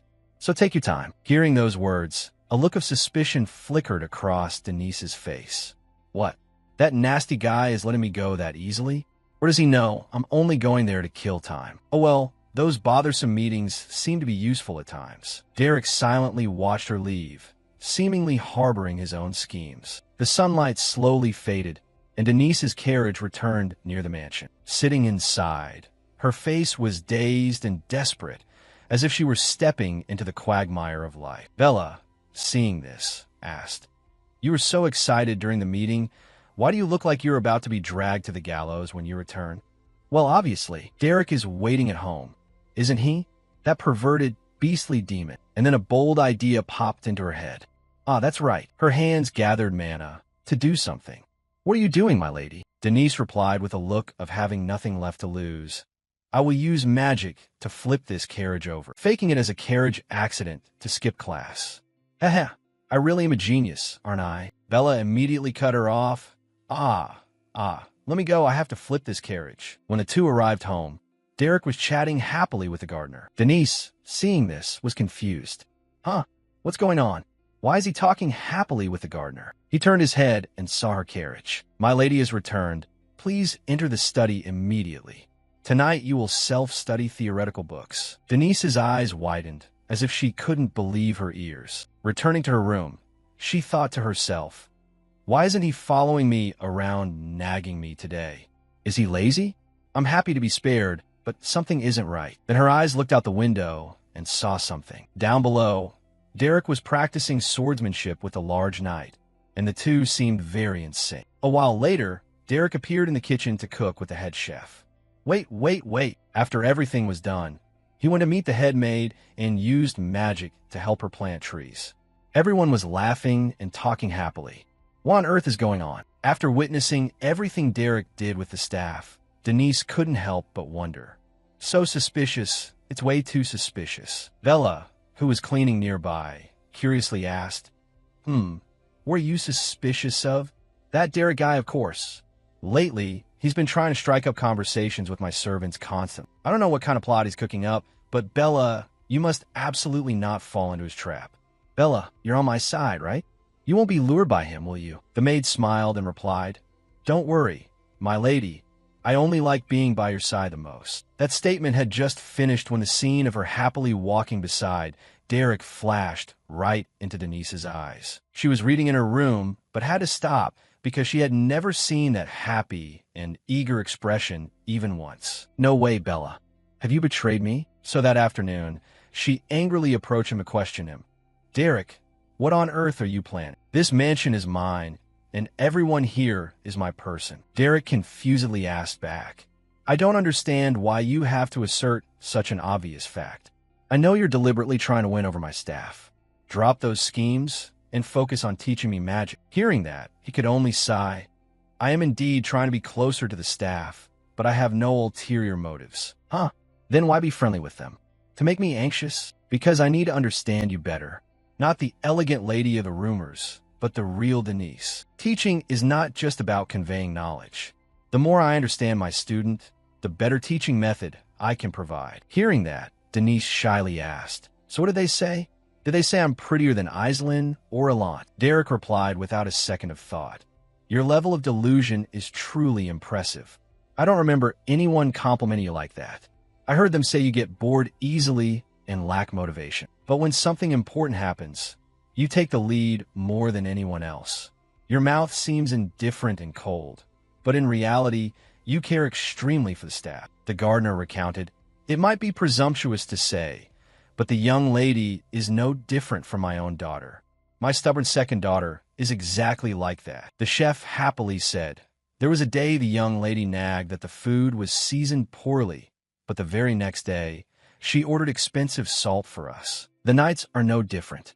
A while ago, this old man was seriously ill and thought I was going to die. I don't know where the young lady heard it, but she sent so many supplements. If I have to risk my life to protect her, I'm ready." Bella was the most eager one of the bunch. She even stayed up all night taking care of me when I got sick. Seeing her fall asleep right by the bed, she was so cute that I almost bit her. Hearing all those words, Denise could only shyly look at him in silence. Then she regained her composure and spoke up. "They're just saying polite words to look good. I'm just doing my duty." Not stopping there, Derek continued, "Oh, and I also heard the young lady is a very talented novelist." Those words, once uttered, made her face darken. She stammered out a blatantly weak response. "Writing stories? Who spread those rumors? I don't know anything about that." "You're writing a novel called Arrogant Sir Robin, right? I read it. and I found it quite engaging. Denise's face flushed red with embarrassment. What? Who else knows about this? And why is this Derek guy reading that? He continued his review. I especially empathize with the character's past. Though Sir Robin is a bit overboard. The budding ambiguous romance is one thing. But was it necessary to spend 7 whole pages just to describe his wild masculinity? Every detail is described so vividly and bold. Denise couldn't take it anymore and covered her face, running away. Stop talking. Derek stood silently watching her, thinking I didn't lie. Getting to know my student is completely natural, but then a playful smile crept onto his lips, accompanied by the satisfaction of having gotten a hold of her secrets. Now I have a most powerful weapon. The scene shifts to the next morning as Derek knocks and enters Denise's room. Good morning, my lady. Is that you? Derek, was the young lady staying up late, writing again last night? You really should go to bed early at night. Bella, hearing this, asked curiously, Writing what, sir? What are you talking about? Writing what? Derek didn't stop, but continued his relentless attack. I mean that arrogant Sir Robin novel I mentioned yesterday. Have you already forgotten, my lady? And about that balcony scene in Chapter 9, those sudden realistic descriptions caught me a bit off guard. Unable to take it anymore, she jumped up and pulled Derek outside. My goodness, am I still dreaming? I need to wake up. I must go practice magic immediately. Derek smiled to himself. Now, even if Denise wanted to, she couldn't hide from him. The scene shifts to Alant's mansion, where she is pouring tea for Denise during a surprise visit. It had been 10 days since she brought home the magic tutor. How is it going? Have you adjusted yet? Denise lifted her teacup with a weary look and replied, Well, if there is a hell on earth, I think this is it. Alant smiled to herself. She could guess without even looking. She must be having a really hard time. Hey, have you heard any news? HM? What news? Alant slowly explained. I heard that Lady Yahello's coming-of-age ceremony is about to be held, so she will join the next regular meeting along with Lady Island. Denise pondered. That useless Yahello? At the same time, at the Duplain Grand Duke's mansion, Yahello was sitting and reading when she was disturbed. Ozi Settle? Why? I have to go there. The head butler gently explained. You will attend the gathering next week. It is part of the preparations for your coming-of-age ceremony. After thinking for a moment, she nodded slightly. Fine, if I must, I'll go. After all, there is someone I want to meet. Her name is Denise. Back to the Duplain mansion.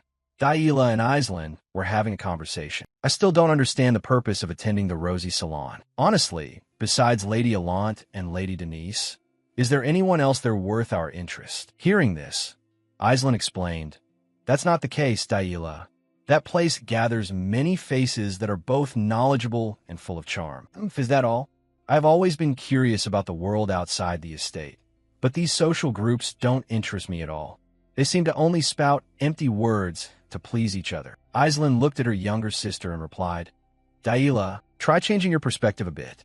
For us, thanks to bearing the precious Duplain name, entering high society is a given and easy task. But for those who don't have the same starting point as us, things aren't that simple. In their eyes, setting foot in high society is an incredibly huge opportunity. We shouldn't look down on the advantages we naturally possess. Instead, accept this opportunity with gratitude and put in your best effort. Viewed in that light, joining a salon is actually a great experiential opportunity. There, you'll have the chance to interact with all sorts of different people. Yahello bowed her head in acceptance. If you have set that direction, I will reconsider this matter. Anyway, I was planning to go see it at least once. She set her teacup down and continued. Oh, by the way, I have now completed all the basic education courses. Will I be granted ownership of a private mansion in Ebelstein, sister? That is exactly correct. And you also have full authority to recruit your own servants. If that's the case, can I invite that mercenary in the village to be my magic instructor? Island immediately became flustered. Yahello, I understand your feelings, but you are self-aware, right? Derek is currently supporting Lady Denise. Yes, I know. It would be very impolite to steal someone from another family. I was just speaking my mind, not planning to actually do it. Don't take it to heart. It was just a fleeting thought. Back to Denise's mansion in the Ebelstein Noble District. She was flopped onto the ground, panting with a dazed look as if she were about to faint. Derek stepped closer and spoke. The young lady has made remarkable progress. By this point, you can even block an enemy's strike, even when they're outside your line of sight. Then he closed his eyes and thought about something, his face becoming terrifyingly serious. Isn't magic incredibly attractive? Lady Denise must think so too, right? Bella sat sipping tea, laughing out loud. Yes, it is indeed very attractive. The young lady must feel the mana flow transforming, right? That delicate sensation when realizing those tiny shifts. How can it not spark interest? In essence, it is the process of tempering existing mana to reach higher levels, requiring sharpness, precision, and courage. Between control and freedom, that is magic.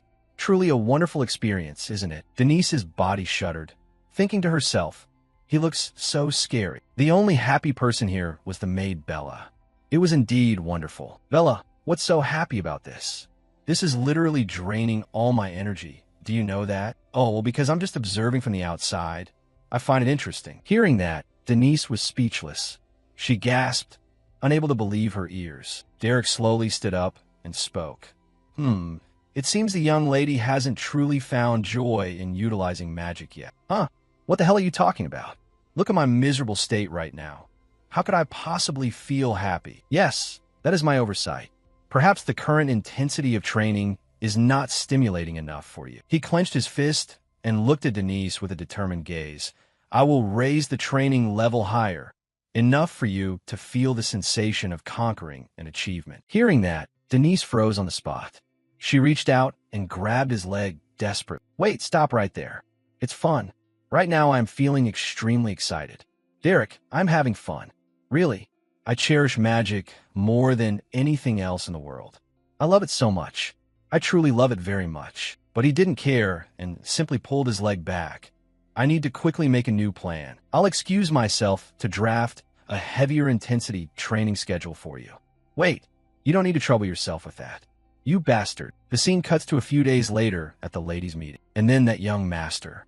Oh my God, that really surprised people. That work of art was truly too exquisite. Yahello stood looking at the surrounding ladies with an annoyed expression.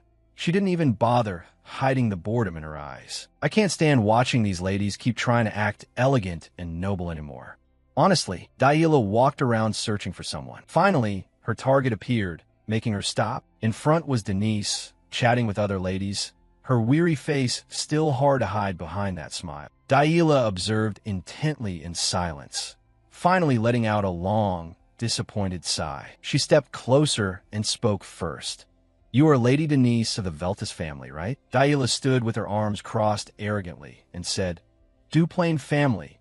I am Yahello. That sloppy posture and choice of words made Denise and the ladies around completely freeze. But she quickly regained her composure and replied, It's an honor to meet you. Lady Yahello, I am Denise. No need for formalities. I called you by name directly because I already know your background. The greeting procedure is done.